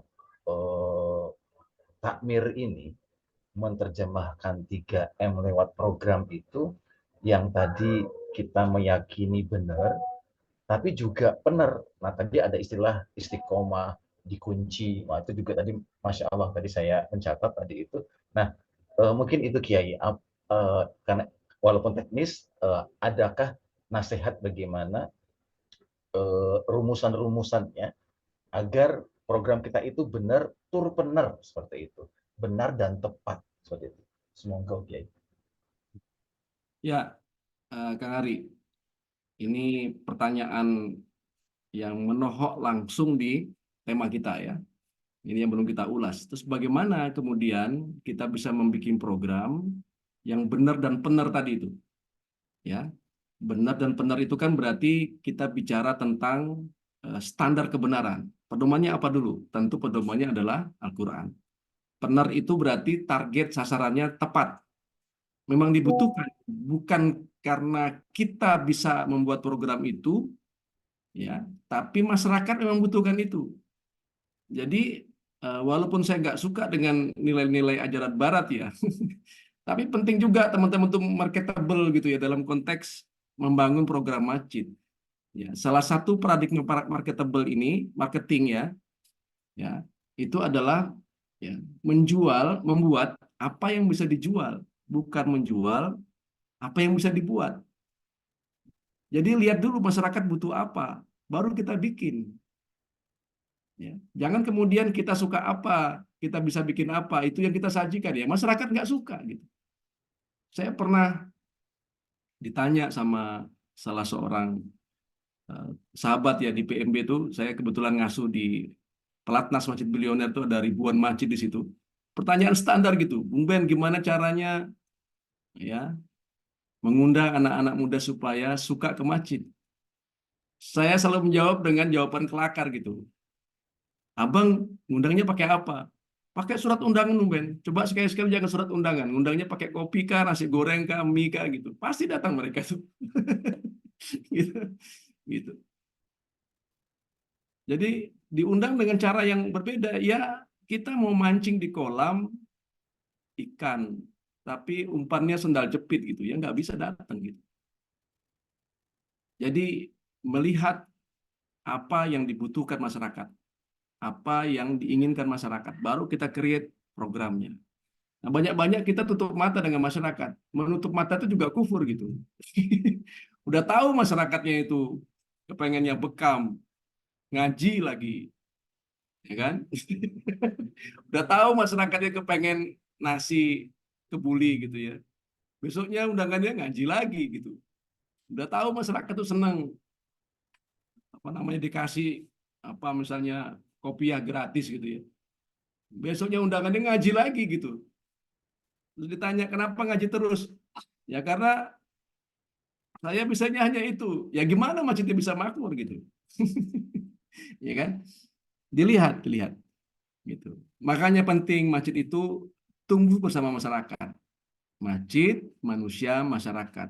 Jadi manusia yang ngurus masjid itu ya jangan di masjid terus gitu. Ya ke masyarakat lah gitu. Memangnya kita ini Saulin gitu. Memangnya kita ini biksu gitu. Enggak. Ya, yang membedakan biksu dengan Rasulullah kan di situ. Ini ceritanya Tuan Guru Abdul Somad. Sampai Rasulullah tuh dianggap bukan nabi gitu. Karena zaman dulu tuh nggak ada nabi tuh jalan-jalan ke pasar ikut perang gitu. Maka orang-orang zaman dulu tuh ya nggak percaya bahwa Rasulullah itu adalah nabi gitu. Karena kebiasaannya nggak, orang suci itu nggak mau campur dengan orang lain gitu. Diam saja itu, bertapa. Contohnya apa? Contohnya seperti apa, Syekh di Hindu itu di dalam gua sampai nggak makan berhari-hari, bertahun-tahun malah gitu ya, bertapa gitu sampai kurus kering gitu kan. Nah, Nabi kita nggak kayak gitu. Ya habis sholat ke pasar bertabararah di muka bumi gitu. Untuk apa? Supaya kita tahu nih masyarakat ini butuh apa. Itu kan yang benar. Kita nih mau ikut nabinya orang Muslim atau nabinya orang Hindu gitu. Ya gaul dong gitu. Gaul dengan warung kopi, ya. Gaul dengan apa namanya teman-teman di pasar. Mereka jangan-jangan juga butuh masjid itu bicara tentang bagaimanakah membuat pakan yang bisa membuat ternak kita itu punya telur yang berlimpah gitu kan. Itu. Ya. Mereka juga kepengen tahu misalnya gimana sih caranya supaya apa namanya menanam itu nggak boncos terus, menanam jagung yang benar gitu kan. Masjid harus bisa menyelesaikan itu. Kalau memang masyarakatnya masyarakat petani. Gitu kira-kira Kang Ari. Maka pengurus masjid yang nggak pernah mau gaul itu sama dengan pengurus candi. Coba dicek KTP, jangan-jangan agamanya Hindu. Jalan gitu Masya loh, ke Allah. pasar, ke Masya warung Allah. kopi. Tapi jangan ngopi terus nggak pernah ke masjid kan malah ngopi terus kan. Jalan itu dalam rangka untuk melihat masyarakat. Bung Ben teori enggak, silakan ikut saya. Saya ke pasar, Pak. Saya ke pasar. Karena kalau nggak ke pasar, ayam saya mati. Saya punya 600 ekor ayam. Saya ngambilin sayur bekas. Bisa tanya, pakai apa? Pakai motor. Mohon maaf ya, di masjid kami itu ada 4 Alphard gitu. Ya saya ngambilin makan untuk ayam gitu ya. Ya. Bukan untuk pencitraan, nggak ada kamera juga gitu kan. Saya gaul, saya ngomong apa segala macam kan. Ya, kita bikinkan program apa. Saya bergaul dengan peternak. Tanya aja peternak di Pontianak itu. Sering saya undang makan di masjid ya. Ya bukan di masjid di dalamnya, kita ada pondok tani namanya. Gitu. Sekarang saya lagi ngumpulkan orang-orang tatoan, Kak Ari. Kalau orang tidak paham tuh disangkanya saya jadi preman. Di pondok tani itu ada 3 orang tatoan. 2 diantaranya non-muslim. Saya sempat dibilang diprotes sama anak-anak. Bung Ben, kenapa nggak diislamkan? Saya jawabnya nyeleneh itu Kang Ari. Kalau dia Islam nanti hari Jumat siapa yang jaga ayam-ayam kita? Saya bilang gitu. Saya jawabnya nyeleneh itu karena yang bertanya itu ya juga nyeleneh. Dia pikir dia Muslim, dia lebih baik. Enggak gitu.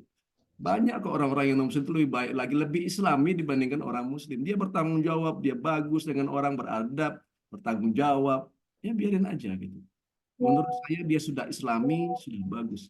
Nanti Allah itu urusan dia mau syahadat apa enggak itu nanti. Gitu. Nanti urusan. Jadi cari hal-hal yang apa ya? Ya seperti Rasulullah itu, ngasih makan Yahudi kayak gitu-gitu loh. Ya, nggak mesti juga orang Islam gitu ya. Gitu. Nah, coba kita menjadi orang yang lebih kiri dibandingkan orang kiri gitu. Saya ini orang kiri ya, orang komunis tuh gaul gitu. Sekarang ini saya banyak bergaul dengan orang-orang Muslim tuh malah orang Muslim kok malah nggak jelas gitu. Padahal perintah Al-Qur'annya tuh orang lebih kiri dibandingkan kitabnya Karl Marx gitu ya. Membelain orang miskin tuh sampai darah dan air mata. Kalau di Karl Marx kan nggak gitu ya, aksi-aksi doang. Ya, betul dia Bang Andi ya. Tapi doktrinnya dalam Islam tuh membela tanah dan air, membela manusia tuh sampai harus mengorbankan nyawa. Gimana nggak kiri itu? Sampai nyawa gitu. Nah, itu ajaran dari Islam.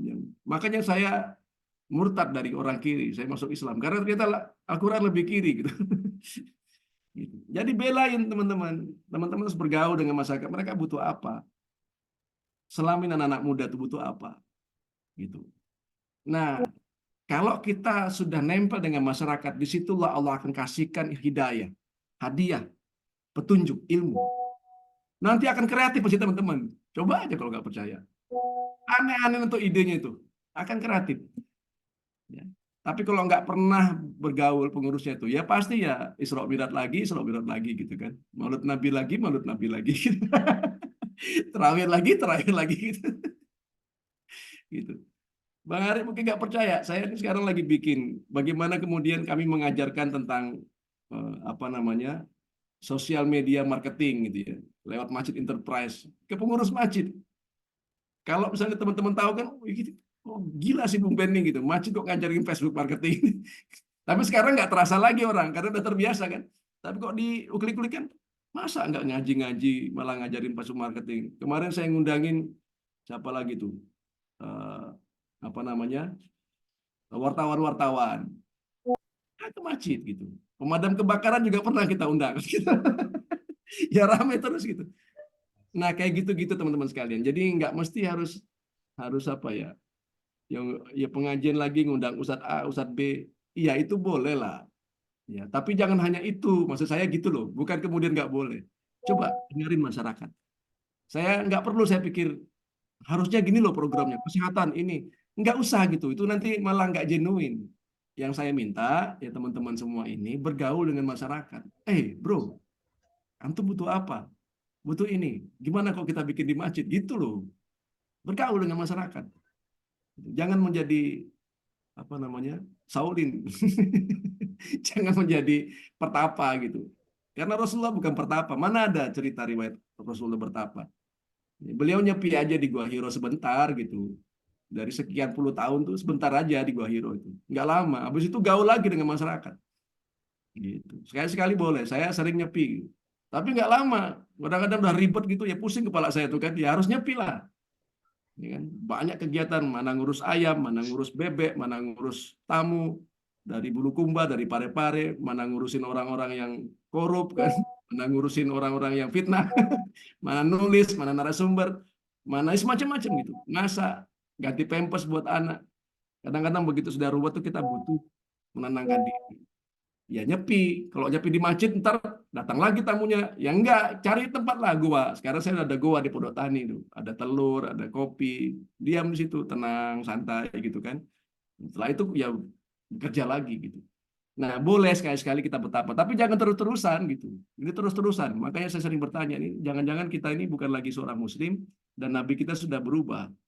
Itu dari Nabi Muhammad ya ke Buddha Gautama gitu. Saya pikir itu ya, Kak Ari. Ini buat kritikan buat saya lah, bukan buat teman-teman. Ya. Barakallah fikum. Masya Allah, Masya Allah. Jadi, tadi udah terjawab Kiai. Jadi kalau kita lihat sirah nabawiyah memang apa ketepatan Rasulullah membuat program-programnya itu kan terlihat dari pengalaman story beliau dari anak-anak mudanya, terus setelah menikah, terus kan komunikasi yang bagus, apa namanya masalah-masalah yang screening yang baik seperti itu. Lalu tadi Kiai juga sudah menyampaikan saat itu beliau sudah tahu tuh ya dengan penguasaan komunikasi yang bagus, manualnya belum ada. Nah, maka Allah kirimkan manual yang tadi Masya Allah, Iqra, Bismillahirrahmanirrahim, ladzi khalaq, itu Masya Allah. Ya, Masya Allah sudah apa namanya kejawab Kiai, Insya Allah. Baik, yang lain kalau di random kita masih ada sampai nanti 21.30-an untuk sharing diskusi kita. Oke, Pak Ya, Insya Allah dari Jambi. Semoga Insya Allah. Masya Allah tadi senyum-senyum Kiai ini beliau. Ini kayaknya kangen juga nih. Siap, silakan Ustaz. Assalamualaikum warahmatullahi wabarakatuh. Waalaikumsalam warahmatullahi wabarakatuh. Assalamualaikum warahmatullahi wabarakatuh. Kang Ari, Pak Ketum, kawan-kawan sahabat semua DKM pengurus masjid. Ya terima kasih sekali. Alhamdulillah ini malam ini memang sangat benar-benar diasah ini sama Bung Ben. Alhamdulillah minggu kemarin kalau nggak salah saya juga ikut Bung Ben di Ormas Rabuan. Oh Masya Allah, tabarakallah. Iya. Jadi memang benar selama ini yang saya baru dapat ini 3M ini dulu masjid makan-makan gitu, istilahnya. Jadi setiap kali ada acara di masjid kita selalu makan. Masjid buka 24 jam. Dan juga saya juga banyak mengadopsi yang dari Munzalan. Di masjid kami ini juga kami sampaikan bahwa masjid romantis. Masjid yang bebas, daerah merdeka, siapapun boleh di situ. Buka 24 jam. Sehubungan dengan rencana program-program tadi, Bu Men, nampaknya kami di masjid, saya harus melakukan refresh kepengurusan. Karena begitu disampaikan yang di Rabuan Ormas kemarin, bahwasanya ada 2B, Mujahid Perintis yang nekat, nah, Mujahid Perintisnya tinggal pada mundur semua. Jadi nggak ada yang mau berdarah-darah, yang nekat seperti itu, kayaknya susah. Iya, iya. Nah, saya ambil kesimpulan, begitu saya sampaikan, kumpulkan kepada pengurus-pengurus, nggak ada yang jadi mujahid yang nekat itu. Mohon petunjuk, Bu Ben. Rencana itu saya akan datangkan pemain dari luar untuk mengurus masjid ini. Mungkin Ustadz Farudin Malik, barangkali ini kita yang udah satu kiblat. Masya Allah. Di Jambi, kawan-kawan di Jambi ya kita keroyokan aja di satu masjid yang kita naik, kita angkat. Gitu. Bahwasanya masjid ini fungsinya seperti yang sudah disampaikan oleh Kiai tadi, mari kita wujudkan. Karena kalau kita mengharapkan seperti yang beberapa tahun ini kami angkat pengurus, melibatkan masyarakat sekitar, di manusianya ini yang susah, Bu Ben. Masih banyak berpendapat, begitu kita sampaikan program, oh bagus, oh bagus. Tapi begitu diajak ikut, kita lagi yang turun, itu lagi orangnya yang turun. Yang siap yang telinganya itu tebal, telinga gajah, bodoh amat apa yang kata orang itu, gitu yang susah cari orangnya seperti itu. Mungkin kita arahan Bu Ben, apakah perlu kami nanti ya, kami minta mengambil rencana itu, ya kita carilah kawan-kawan di luar, walaupun bukan di masyarakat sekitar masjid yang akan mengurusin masjid ini. Mohon masukan kira-kira seperti itu barangkali Bu Ben. Terima kasih banyak. Assalamualaikum warahmatullahi wabarakatuh. Waalaikumsalam warahmatullahi wabarakatuh. Baik, Pak Yel ya. Saya manggilnya Pak Yel ya. Ya, saya jawab pakai narasi saja ya, biar nanti bisa diingat. Nggak pakai teori. Pak Yel, membayangkan masjid itu jangan harus banyak orang gitu. Nanti kalau misalnya nggak benar kelolanya, malah orang-orang yang banyak itu masuk neraka semua gimana? Tanggung jawab loh Pak Yel. Jadi bayangkan Pak Yel itu ketika punya otoritas penuh di masjid, sedang nyupir gitu, sedang nyupir. Ini mau mogok nih, ya, mogok. Oke. Nah, Pak Yel itu jangan menjadi pertapa, diam, berdoa, zikir 1000 kali, ya. Itu nggak bisa. Pak Yel harus turun, dorong. Nanti teman-teman yang lain pasti akan bantu tuh, mau perampok, pencopet, orang di pasar, kita nggak tahu tuh, pasti akan bantu. Dia pasti akan jalan ketika didorong. Ya, jadi bisa nggak menggerakkan masjid sendiri? Bisa, Pak. Wong bikin bawa truk aja kita bisa sendirian kok. Yang penting mesin itu, Pak. Bisa kan? Bisa nggak kita ini? Nah, jadi masalah kan kita membawa penumpang nih. Betul ya, Pak ya? Betul, betul. Bawa masjid sendirian bisa. Yang jadi masalah kan kita kepengen, ya kan, masjid kita, bis yang kita bawa, truk yang kita bawa ini ada penumpangnya kan gitu. Nah, saat kita membawa penumpang, ngajak penumpang nih, Pak, ya harus lihat ini rutenya orang ini mau kemana gitu. Ayo numpang di masjid kita, nanti kita dia ikut di mobil kita. Ya bayangkan Damri aja deh, nggak usah truk. Nanti kan kalau truk bawa semen, beton dan besi gitu ya. Bawa truk bis. Ya, satu Pak Yel harus berpikiran di mana ada penumpang, mereka mau kemana. Ya, mau kemana ini? Ya bawa aja. Mau kemana misalnya dari Jambi mau ke Aceh, ayo ikut. Ya, atau mau ke Medan, ya. Oke, orang yang mau ke Aceh juga bisa ikut mungkin ya, karena ke bagian utara gitu. Ya ikut semuanya. Ya diantarin satu-satu, dilayanin, dikasih tempat duduk yang enak gitu ya. Kemudian sesuai dengan kehendaknya, gitu ya. Gitu. Nah, kalau kita sedang membawa mobil dan itu hanya satu orang saja, ya nggak apa-apa gitu. Satu orang itu juga dibawa. Yang penting dia duduk nyaman di situ, ya kan? Duduk nyaman di situ. Nah, kadang-kadang kita tuh maunya ramai aja gitu. 1-2 orang tuh kita nggak mau bawanya gitu. Padahal jangan-jangan nanti 1-2 orang inilah yang akan menjadi mujahid perintis tambahan buat Pak Yel dan teman-teman gitu. Nah, ini yang sering. Jadi kadang-kadang tuh gini, ya kita tuh dilematis ya. Sudahlah menjadi apa namanya pertapa, ya kan. Kemudian senangnya itu ya apa bikin konser gitu. Yang ramai-ramai itu kita anggap tuh kesuksesan. Tapi setelah ada keramaian sepi lagi gitu kan.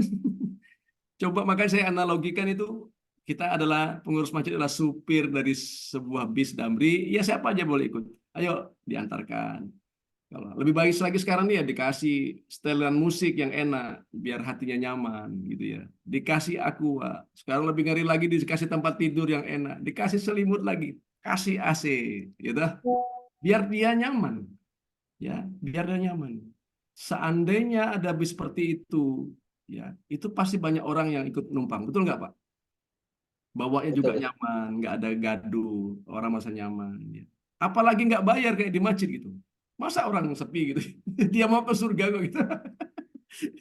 Nggak bayar di masjid, tidur di masjid pakai AC, dikasih makan, dikasih minum, sakit diobatin, mati dikuburin. Nggak mungkin orang tuh nggak mau ke masjid gitu. Pasti dikejar gitu. Gitu. Karena semuanya kan serba gratis. Sholat bayar nggak, Pak ya? Nggak kan? Wudhu bayar nggak? Nggak ada tuh. Orang sih kelasnya aja gitu. Ya kan dengerin orang ngaji ceramah kan nggak ada bayar. Masa nggak bayar malah orang tuh mau naik bis dibandingkan ke masjid gitu. Itu berarti ada yang masalah di situ. Supirnya kayaknya. Kayaknya Pak Il yang bermasalah, bukan umatnya gitu. Gitu ya. Nah, itu yang pertama. Yang kedua, ya ini juga saya lah ya. Saya mungkin ini refleksi buat kita semua, termasuk juga saya. Gitu. Ketika ada berkurang penumpangnya, pastilah saya yang salah. Bukan umat tuh nggak bisa salah, rakyat tuh nggak bisa salah. Pasti pemimpinnya. Kita harus refleksi gitu. Nah, yang kedua itu ketika kita nyupirin masjid, nyupirin bis kan nggak perlu juga banyak orang tuh. Memang kerjaannya di situ ya, sendiri ya narik, berdua alhamdulillah gitu kan. Ya kan? Ini supir tembak. Supir tembak. Supir tembak itu maksudnya apa ya? Ya kan? Pokoknya Pak ada kerjaan narik gitu. Sopir cadangan. Ya, itu sih ojol, ojol. Tergantung pesanan ya. Gitu. Makanya saya bilang pakai bis. Sampai sekarang belum ada ojolnya yang pakai bis kan. Jadi supir bis gitu. Nah, sendirian jalan berdua ya tambah asik, bertiga yang bantuin Masya Allah berkah gitu. Tapi jangan berpikir tuh oh nggak ada kernet kita nggak narik gitu. Wah, ini nggak profesional nih yang punya bis dan ini nih apa supirnya nih. Ada nggak ada kernet yuk narik aja. Nanti pasti ketemu kernet di terminal, tenang aja gitu. Tapi kalau kita diam aja terus marah-marah nggak ada orang bantuin, oh nggak dapat kernet. Ya, nggak dapat apalagi penumpang. Kernet aja nggak dapat gitu kan, apalagi penumpang gitu. Jalan Pak, jalan.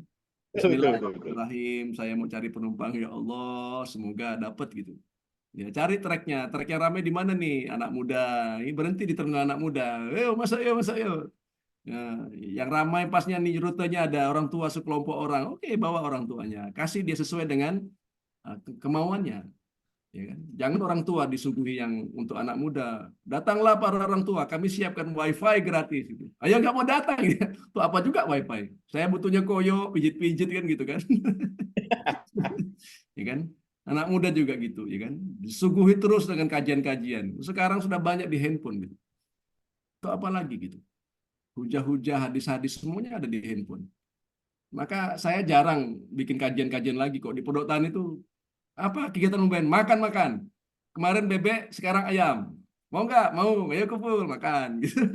Nah dimakan-makan tuh banyak deal-deal yang Masya Allah tabarakallah ya. Saya kemarin tuh gara-gara ngasih makan siapa aja yang mau ngontak Bung Ben di mana apa makan kak ayo potongin bebek Masya Allah tabarakallah banyak dari orang-orang hebat tuh butuh dana berapa Bung Ben kayak gitu-gitu tuh. Kemarin tuh ada orang BSI dari Samarinda. Saya udah mau pulang, datang. Bulan puasa pula kan. Saya nih udah haus, udah seharian nih. Ya karena tamu wajib kita layanin. Saya ajak ngomong, saya nggak tahu tuh siapa gitu kan. Ya kan ternyata bosnya BSI dari Samarinda. Ya buka nggak ada apa-apa juga. Tapi saya bingung, saya petikin mangga lah apa saya kasih. Saya nggak tahu tuh siapa. Pokoknya saya jelasin kami sedang bangun Merdeka Farm, bebas benih. bebas bibit, bebas pakan, bebas merdeka pakan, sampai ke obat-obatan. Sudah lebih dari 2 bulan ya. Beliau tadi baru WA, Bung Ben, ini alhamdulillah nih kayaknya ada program yang bisa dikolaborasikan dari BSI untuk backup Merdeka Farm. Saya nggak pernah berpikir itu. Kalau saya lobby kan, saya harus bikin proposal kan. Yang penting jalan aja gitu. Allah pasti akan datangkan kernet, penumpang. Karena yang kita bawa ini, Pak, ya itu adalah kendaraan untuk surga. Pasti banyak penumpang. Nggak mungkin. Silakan tanya. Saya kepengen tanya, di sini ada berapa orang? Ada 32 orang. Ya kan? Saya tanya satu kata. Siapa yang mau ikut saya ke surga? Iya. Raise hand. Raise hand. Iya. Ada sign semua. Raise hand. Kayaknya semuanya ini, Pak. Dan saya nggak yakin ada orang satupun yang jawab, siapa yang mau ikut saya ke neraka? Gitu, gitu Pak, supir tuh kayak gitu itu. Kita nih mau ngajak orang ke surga gitu. Jadi harus pede gitu, harus pede betul. Nah, supaya pede ini kita sendiri nih harus memperbaiki diri. SOP-nya dibetulin. Ya. Saya berharap nanti KMP juga Ormas juga teman-teman itu akan saya wajibkan untuk menghafal At-Taubah 17-18 itu. Wajib hukumnya. Bukan wajib sih, nanti wajib disangkanya nggak hafal haram kan, masuk neraka, itu kacau juga. Nggak jadi. Maksudnya itu harus dihafal lah gitu. Nanti harus kan jadi apa ya? Nggak melaksanakan jadi kafir ya. Ya pokoknya menjadi persyaratan ya untuk dihafal. Supaya diingat-ingat terus gitu. Ada di kepala, nggak lagi buka. Memang bahaya Pak. Satu sisi kita akan membawa ke surga. Orang-orang itu mungkin masuk surga, tapi kita supirnya nih bisa jadi masuk neraka, Pak. Hati-hati betul. Bisa jadi gitu. Karena bawa supirnya ugal-ugalan, Pak. Betul nggak, Pak ya? Ya kan? Bawa supirnya, bawa damrinya, bawa bisnya itu ngebut-ngebutan masuk jurang gitu kan. Sudahlah penumpang yang masuk jurang, kita juga tewas duluan gitu kan. Bisa nggak? Bisa gitu. Jadi rasional ancaman Allah itu di Quran. Bisa Pak supir itu masuk neraka gitu. Berikut dengan penumpang-penumpangnya. Penumpang sudah tahu Pak ya bahwa mobil itu suka ngebut. Masih numpang juga ya salah dia gitu. Masuklah ke jurang itu. Ya kan? Besok kalau mau ngajak neraka tuh dikasih tuh, ya kan? Bis, ya kan? Diror gitu. Yang satunya lagi bis usisa ala takwa gitu. Yang membawa ke surga gitu. Pasti mau. Yakin saya. Nah, surga itu bahasa Sanskerta, Pak ya. Ya.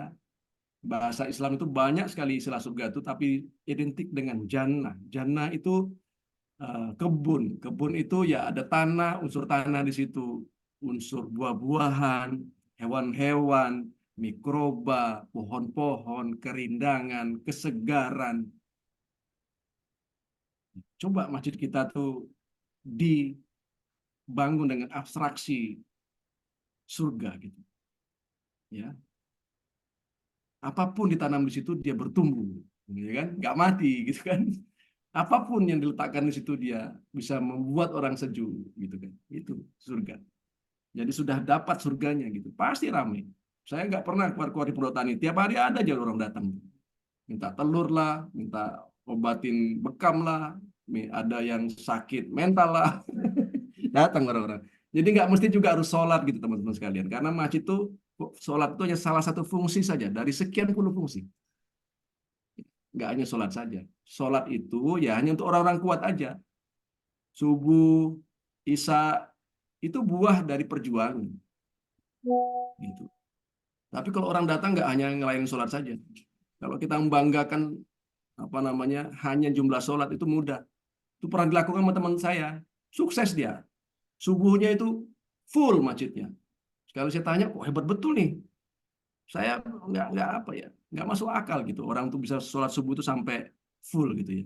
Ternyata kasih uang 50.000 gitu. Jamaahnya. 1 bulan penuh full masjidnya. Sekali dia kehabisan uang, Bang Andi. Besoknya tinggal 1 saf. Besoknya lagi nggak ada satupun yang datang. Kalau persoalan itu ya mudah gitu. Ya. Tapi coba bantuin orang-orang itu pecahin masalahnya. Dia suka nanti pasti ke masjid. Nanti nambah safnya itu. Itu buah saja. Karena sholat itu berat, Pak. Berat. Hanya orang-orang yang betul-betul rasa cintanya nyaman, hebat, mau tinggal di masjid dan pasti bisa bangun subuh gitu. Karena tinggalnya di masjid nggak mungkin nggak. Gimana nggak bangun gitu kan? Peka telinga itu diajarin kan. Gitu. Sampai dia tinggal di masjid, dia pasti bisa sholat di masjid. Gitu. Makanya kalau masjid-masjid di pesantren itu ya pasti makmurnya. Makmur dari segi uang dan jamaah. Nah, satu penutup ya untuk program ya, kalau mau cepat bikin rubah Baitullahnya, transformasikan Baitullah menjadi Baitul Quran. Ya. Bikin dia tempat untuk belajar Quran di seluruh kota Jambi, jangan hanya untuk masyarakat setempat aja. Ya. Kalau nggak ada orang kader mulai sekarang, sekolahkan mereka sampai ke Kairo. Habis-habisan kita untuk manusia. Nanti ketika ada ulama di situ, dan ulama itu ngerti peran masjid, pasti akan ramai. Bukalah namanya aliyah, madrasah apa, ya kan, pesantren apa gitu kan. Pasti ramai, nggak mungkin nggak. Kalau hanya sekedar jumlah orang itu mudah. Tapi apakah kemudian bisa memberikan kontribusi yang besar? Nah, itu lain lagi urusannya. Nah, saya juga sedang bikin platform. Nanti mudah-mudahan saya akan diskusi nanti juga dengan Abang dan Diandi. Saya sedang bikin platform Baitul Quran untuk diduplikasi di masjid-masjid. Ini media yang paling bagus ya untuk mempercepat transformasi masjid itu menjadi Baitul Quran. Kan sudah ada TPA. Oke, TPA itu hanya anak kecil gitu. Ya. Kita bikin baku, itu TPA-nya orang dewasa. Gitu. Kalau orang dewasa bisa baca Quran, anaknya pasti otomatis bisa baca Quran. Gitu. Sekarang kita hanya fokus ke anaknya saja. Sementara ada 72% umat muslim nggak bisa baca Quran. Itu baku sedang kita siapkan. Ini ada logonya di belakang saya ini, Genki ini, Generasi Quran Indonesia. Lalu saya akan dorong pesantren masjid-masjid yang punya nekat yang kuat itu bikin pondok pesantren. Ya. Mudah kok bikin pondok pesantren itu. Saya pikir susah, ternyata gampang. Gampang. Yang penting ada kurikulumnya, tinggal ambil aja dari Kemenang. Ya, kita ajarkan santri-santri kita nggak sekedar ngaji kitab kuning, tapi bisa merakit drone, merakit handphone, merakit laptop. Pasti ramai, nggak mungkin nggak gitu. Saya akan bikin itu. Nah, kita pancing dengan umpan yang dikehendaki masyarakat sekarang. Kita dekatkan dia dengan masjid. Masjid nggak mau bicara Facebook, nggak mau bicara Google, nggak mau bicara tentang YouTube. Bagaimana selebgram, YouTubers, ya habis ditinggalin anak-anak muda. Ya, kita harus bicara itu juga untuk menarik itu sehingga orang-orang itu datang ke masjid. Setelah itu kita dekatkan dengan Quran. Gini loh Quran, ini loh keindahan Islam gitu. Nah, ini rencana saya bikin nggak besar-besar, ini hanya untuk menyebarkan orang-orang yang Quran ini kepada masjid-masjid. Jadi nanti bertumbuh. Jadi mereka kan nggak punya platform. Oke, saya mau bikin pesantren, tapi bingung caranya. Oke, kita bikin ke platform. Siapa yang mau bikin pesantren kita bikinkan. Gitu. Nah, tinggal download, pakai Kemenak aja, nggak usah bikin yang macam-macam gitu. Kurikulum macam-macam. Yang penting malamnya. Malam itu kita didik mereka menjadi pecinta masjid. Terpaut hatinya di masjid, nggak bisa lepas dari masjid. Dan dia pasti jadi orang kaya, nggak mungkin enggak. Ya, kita kasih tahu dia bagaimana Jiswab itu bekerja. Sekali bekerja selama-lamanya kaya raya. Gitu.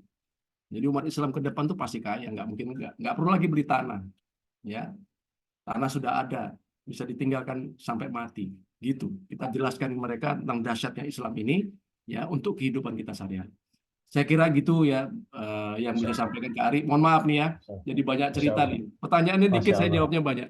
Ya, karena dipancing-pancing nih. Kalau nggak dipancing saya nggak ngomong. Harus gaspol, Kiai. Kalau nggak dipancing nih, kalau makin malam nih makin ngegas aja nih. Betul sekali. Mohon maaf Saya, Ari. Ini saya malah khawatir ini makin malam ini sepertinya Masya Allah. Ya, penyakit saya mantan aktivis itu gitu. Makin malam makin ngegas ini. Jadi saya berharap bisa langsung di off nanti daripada ngegas terus gitu ya. Oke, baik. Kiai, izin. Jadi orasi ya. Maaf. Saya kembalikan lagi Kiai. Dari ruang chat ada pertanyaan Kiai dari Sulawesi Selatan. Izin saya bacakan Kiai dari Ustadz Mulyadi. Di Sulsel. Di masjid kami dalam 2 bulan terakhir ini sudah ada 3 kali kecurian. uang celengan ya, mungkin seperti kayak infak gitu, padahal ada marbot yang tinggal di masjid. Pertanyaan saya, apakah marbotnya perlu diganti, dipecat? Saya khawatir nanti Kiai juga jawabnya kayak gini, salahnya takmir, kenapa enggak? Nanti kan kalau Kiai kan seperti itu. Kiai, simpel gimana Kiai ini? Apa pertanyaan ini perlu dijawab mungkin seperti itu. Kiai. Ya, saya menjawabnya pakai narasi lagi, Mas Ari. Ya. Saya punya sahabat, ya, namanya Kiai Nur Rahman. Kiai Nur Rahman ini tinggal di Boyolali. Beliau tuh sekarang punya, waktu itu saya temuin beliau tuh punya 15 pom bensin. Jadi sudah bisa dibayangin ya orangnya seperti apa, kaya raya gitu ya. Jadi saya kenal dengan ponaannya, pas saya main ke Jogja, saya dijemput, ya, kemudian dibawa ke pesantrennya, kemudian dibekap selama 3 malam, nggak boleh pulang gitu.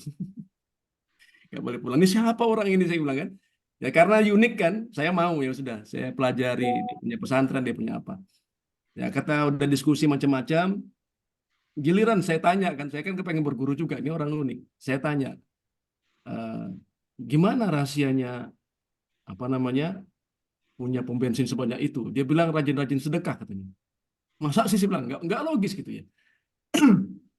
Dia cerita langsung, Bung Ben, saya itu menyediakan kotak amal di setiap pom bensin saya.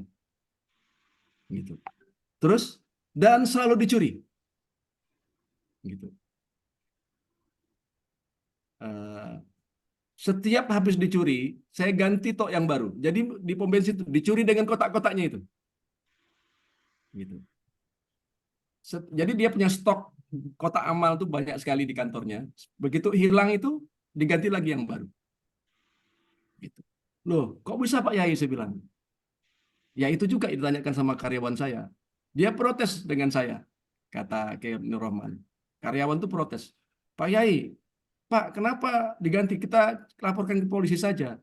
Loh, kok dilapor ke polisi? Ya, ini kan kehilangan. Lah, kita bikin tok ini untuk siapa? Untuk orang, Pak. Lah, alhamdulillah toh. Kita nggak perlu lagi ngantarin, orang ambil katanya. Nggak apa-apa, alhamdulillah. Kamu kan juga nggak saya tugasnya ngantar. Udah langsung diambil, sudah ikhlaskan. Itu, Pak. Jadi itu amalan dia tuh, Masya Allah. Ya, setahun yang lalu dia datang ke sini. Ya, tiba-tiba datang di telepon saya. Ya, orangnya rokokan sama seperti saya. Saya jemput karena dia masih cari saya. Kalau di Munjalan dia nggak betah gitu kan. Bung Ben di mana? Nah, ya saya jemput, saya bawa ke mana, ke rumah, kita duduk sampai malam. Saya tanya waktu itu tuh, Pak Yai, Pak Nur, Mbak Nur saya manggilnya. Sekarang berapa pom bensin sekarang? 22 Bung Ben. Ini gara-gara tok masjid nih mesti saya bilang. Karena sekarang apa namanya pom bensinnya ada 22. Itu di Jakarta, Pak, di mana-mana tuh pom bensin itu. Nah, gitu teman-teman sekalian. Saya hanya menjelaskan pom bensin saja uangnya dicuri itu, dia nggak collab malah nambah. Ya, apalagi masjid, gitu ya. Jadi bisa jadi orang yang mencuri itu lebih membutuhkan. Harusnya teman-teman bersyukur gitu. Alhamdulillah nggak perlu diantarkan lagi, manusia lebih butuh. Mungkin ya selama ini masjid kita itu kita gunakan untuk beli cat, beli beton, kapan manusia itu kapan untuk saya gitu. Itu alhamdulillah diingatin ya.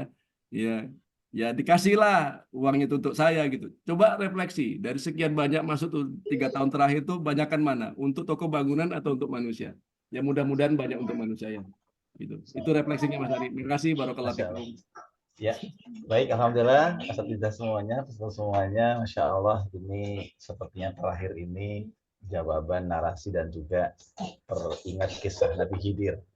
Ya, Masya Allah, ya, jadi kisah-kisah yang tapi saya jangan diminta berkisah ya, nanti nggak rampung juga seperti itu. Tapi yang kisah tadi beneran loh Kang Ari. Iya, Masya Allah. Bukan ya, fiksi. Baik Kiai, mohon izin Kiai, menetapi rundown yang ada, izin dari penyampaian tutur awal sampai barusan, apa kalimat-kalimat closing statement Kiai bagi kita, insya Allah semoga ini menghantarkan mimpi-mimpi tadi ini menjadi program-program yang terukur, benar, dan insya Allah tadi, ya, insya Allah dari nasihat-nasihat yang ada, Allah karuniakan yang ketajaman kita untuk turun tidak menjadi orang-orang petapa-petapa, insya Allah seperti itu.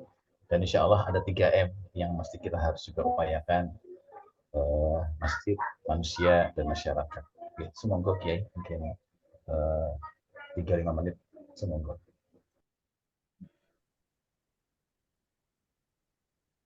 Saya tutup dengan sebuah quote saja, sederhana, ya, untuk teman-teman semua, untuk saya juga. Ya.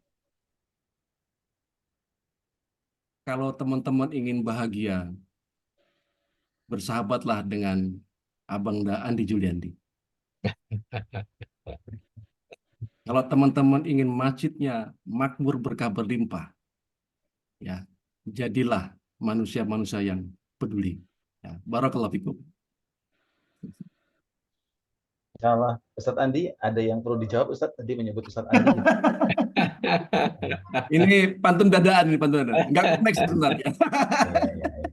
Bersahabatlah dengan Ustadz Andi, terus Andi menjawab, bergurulah kepada Kiai dengan Ben. Bung Ben pastinya. Masya Allah, Masya Allah. Allah. Baik, bahagia sekali, Masya Allah. Allah bahagiakan kita, Allah satukan kita, Insya Allah. Tadi terpenting supir-supir ini tidak berhenti, ya. Masya Allah. Terus berjalan, Insya Allah sampai nanti kita sudah nggak bisa menggerakkan kaki kita sudah tidak bisa mengarahkan setir kita, Insya Allah. Tapi yakinlah kita akan menjadi orang yang kaya, karena di tanah-tanah wakaf itu akan mengalir, Insya Allah, syariah dari pilihan kita menjadi orang masjid seperti itu. Baik, Masya Allah, ya, jazakumullah khairan katsir Kiai Ben. Semoga Allah karuniakan umur yang berkah, umur yang panjang, Kiai bersama zuriat, Insya Allah. Dan Insya Allah Allah ijabah setiap program-program yang ada, dan mohon berkenan Kiai jadikan kami sahabat-sahabat Kiai, dan tadi Insya Allah ide-ide yang Masya Allah ini yang membedakan kami dengan Kiai yang tadi terus berpikir ya seperti itu. Kami kadang nggak nyambung Kiai, menjadi ormas tapi mikirnya yang lain seperti itu, bukan mikir masjid seperti itu. Semoga ini juga menjadi renungan kami seperti itu. Kami banyak menyerah, sementara Kiai Masya Allah terus ya, dengan narasi-narasi yang ada. Saya jadi teringat Kiai, seberapa sih jarak antara masalah dan solusi itu. Ternyata masalah dan solusi itu jaraknya cuma antara kening kita dan tempat sujud kita, Masya Allah. Semoga ini menjadi renungan bagi kita semua untuk menjadi takmir pemberdaya, dan Insya Allah kita berdayakan kesalihan kita. Dan tadi itu ada tools, skill yang mesti harus kita juga upayakan dari nasihat Kiai adalah kemampuan kita bermasyarakat yang baik seperti itu. Ustadz Andi, ada penyampaian dari KMP? Kak Ari. Ya. Kak Ari. Ya, siap. Kak Ari. Geng. Saya sedikit ya. Oh, boleh. Bu Hasna Aswanti, ya? Iya. Silakan. Ya. Ya, baik. Tidak lama, ya. Assalamualaikum warahmatullahi wabarakatuh. Waalaikumsalam warahmatullahi wabarakatuh. Mungkin ini untuk Ustadz Andi. Artinya dari apa yang disampaikan tadi oleh Bung Ben, kayaknya istilahnya kan kita ini yang tergabung di dalam KMP masjid-masjid ini lebih ditegaskan lagi dari apa yang disampaikan oleh Bung Ben tadi, bahwa untuk apalagi ketua-ketua takmir. Jadi untuk apa kita mau mewujudkan sesuatu itu, istilahnya kalau di masjid di lingkungan itu kan banyak sekali, kita harus memahamkan suatu persepsi saja butuh waktu lama. Kemudian kalau kita mau mengambil program-program, jadi istilahnya suatu ketua takmir itu dia harus berani mewujudkan dulu. Artinya seperti tadi yang dikatakan Bung Ben dengan narasi-narasinya tadi. Saya pikir itu yang harus Pak Andi ini lebih ini kan kepada ketua-ketua takmir, artinya bahwa harus berani mengambil keputusan untuk berbuat begitu. karena apa? Kalau itu suatu hal yang benar kita mau wujudkan, ya kita enggak mengenyampingkan dulu persoalan-persoalan apa, harus menyamakan persepsi, kemudian ini apa, harus bagaimana mau melangkah. Artinya seperti rapat-rapat itu tidak perlu bertele-tele gitu loh. Jadi kita ambil wujudnya aja. Jadi mewujudkan itu yang penting. Saya pikir itu Kak Ari untuk Pak Andi, Ustazah, maaf. siap Iya, Ustazah. Assalamualaikum warahmatullahi wabarakatuh. Waalaikumsalam warahmatullahi Ustaz Andi wabarakatuh. ada informasi Ustaz Andi, silakan. Baik, terima kasih sekali Bung Ben yang telah berkenan mengisi dan memberikan pencerahan ke kita pada malam hari ini. Isinya ini dagingnya wagyu semua nih Ustadz Ari. Ya. Ini dahsyat ini, karena Bung Ben ini memang beliau ini praktisi. Jadi bukan hanya bicara teori, tapi banyak sekali praktek-praktek yang sudah beliau lakukan. Dan saya termasuk yang sangat mengagumi beliau. Masya Saya kenal Allah. dengan Bung Ben ini kan belum terlalu lama, tapi rasanya sudah puluhan tahun gitu ya. Hati yang terpaut gitu. Nah saat ini mohon doa juga dari Bung Ben dan teman-teman sekalian.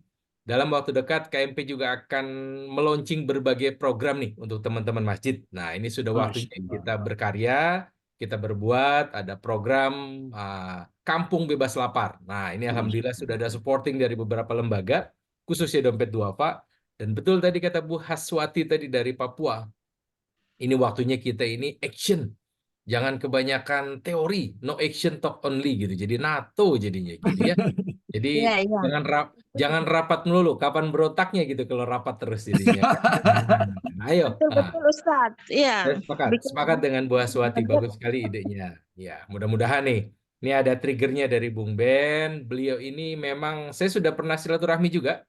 Datang ke Kapal Munzalan. Dan di sana memang banyak sekali karya nyata yang dilakukan Kiai Lukman, Bung Ben, dan Tokia. Nah ini 3 orang hebat yang perlu kita jadikan soko guru. Mudah-mudahan KMP pun banyak belajar dengan Bung Ben, tapi jangan hanya belajar terus.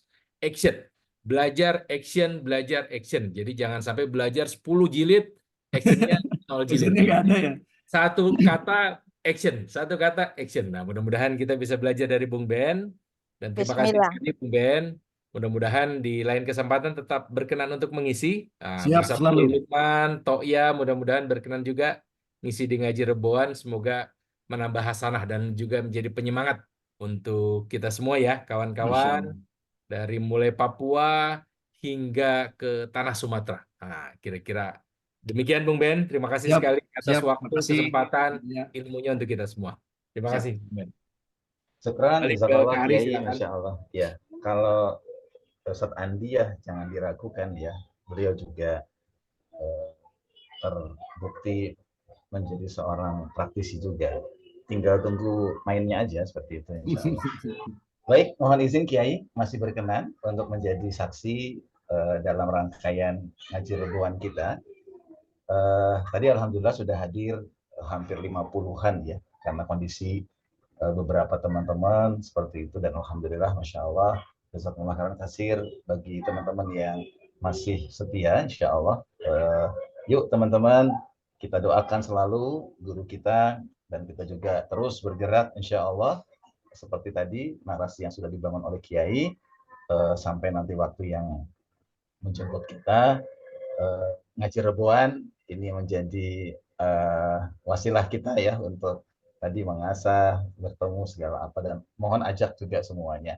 Baik, untuk menutup mohon izin kita foto dulu. Ada Kiai insya Allah. Mohon izin bagi yang tidak ada kendala untuk mengaktifkan kameranya bisa diaktifkan. Jadi kita akan foto bersama ya. Alhamdulillah 28 yang terlihat di monitor, namun di belakang teman-teman semuanya saya meyakini ada malaikat-malaikat ya.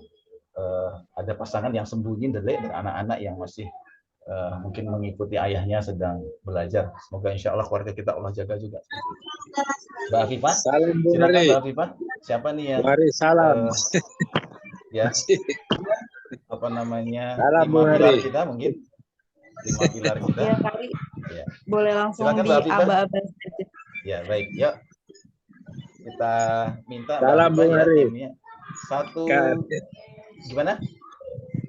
Salam. Oh iya, salam. Iya, baik. Masih di Betul. bandara ini. Iya, baik, Masya Allah. Yuk, Ya, baik, ada di bismillah. Jakarta juga ini. Tapi amanillah, Masya Allah. Yuk, 5 pilar. 1, 2, 3. Berikutnya 1, 2, 3. Masya Allah, alhamdulillah.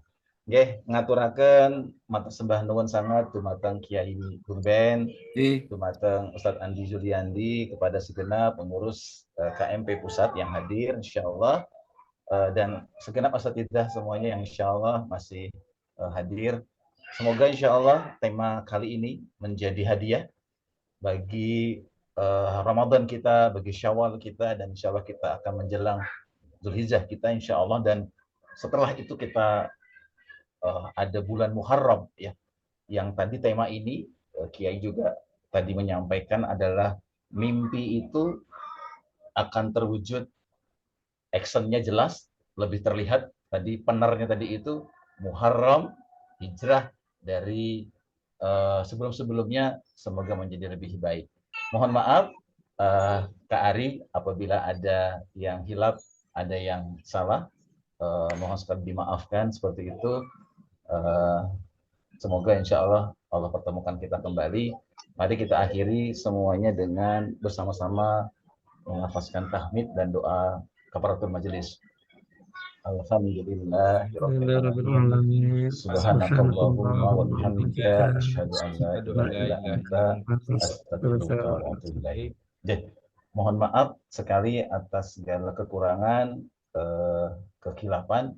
Jadi mohon maaf. Jadi nanti kalau saat bulan Dzulhijjah, jadi kalau bisa teman-teman pastikan jangan ambil sapi dari Kuningan ya. Jadi nggak boleh ya. Jadi ambillah dari daerah-daerah yang lain, tapi jangan sapi Kuningan ya. Tapi sapi yang bukan dari bahan Kuningan, seperti itu yang jelas. Masya Allah, alhamdulillah. Mohon maaf atas segala khilaf, atas segala salah. Senyum Kiai, Masya Allah ya, melegakan hati. Barakallahu fikum. Assalamualaikum warahmatullahi wabarakatuh. Waalaikumsalam warahmatullahi wabarakatuh. Terima kasih Bung Ben. Andi. Terima Masya kasih. Allah. Sampai jumpa Syukran, lagi. Terima Kiai. kasih berkah semuanya ya. Minum dulu Terima Kiai. kasih Bung Ben. Siap. Semuanya. Berkah. Izin Bang Andi ya. Amin, amin, amin. Amin. Amin. Makasih Ustadz Ari dan semua Siap, rekan-rekan Mas sekalian. Andi, Izin pamit barakallah. ya semuanya Oke, ya. siap. Ya, Teman-teman, saya assalamualaikum. izin ya. Assalamualaikum. Waalaikumsalam warahmatullahi wabarakatuh. Terima kasih semuanya. Kari. Mas Rizky telat. Siap-siap ya. Assalamualaikum. Dari sekarang tadi jazakallah. Kari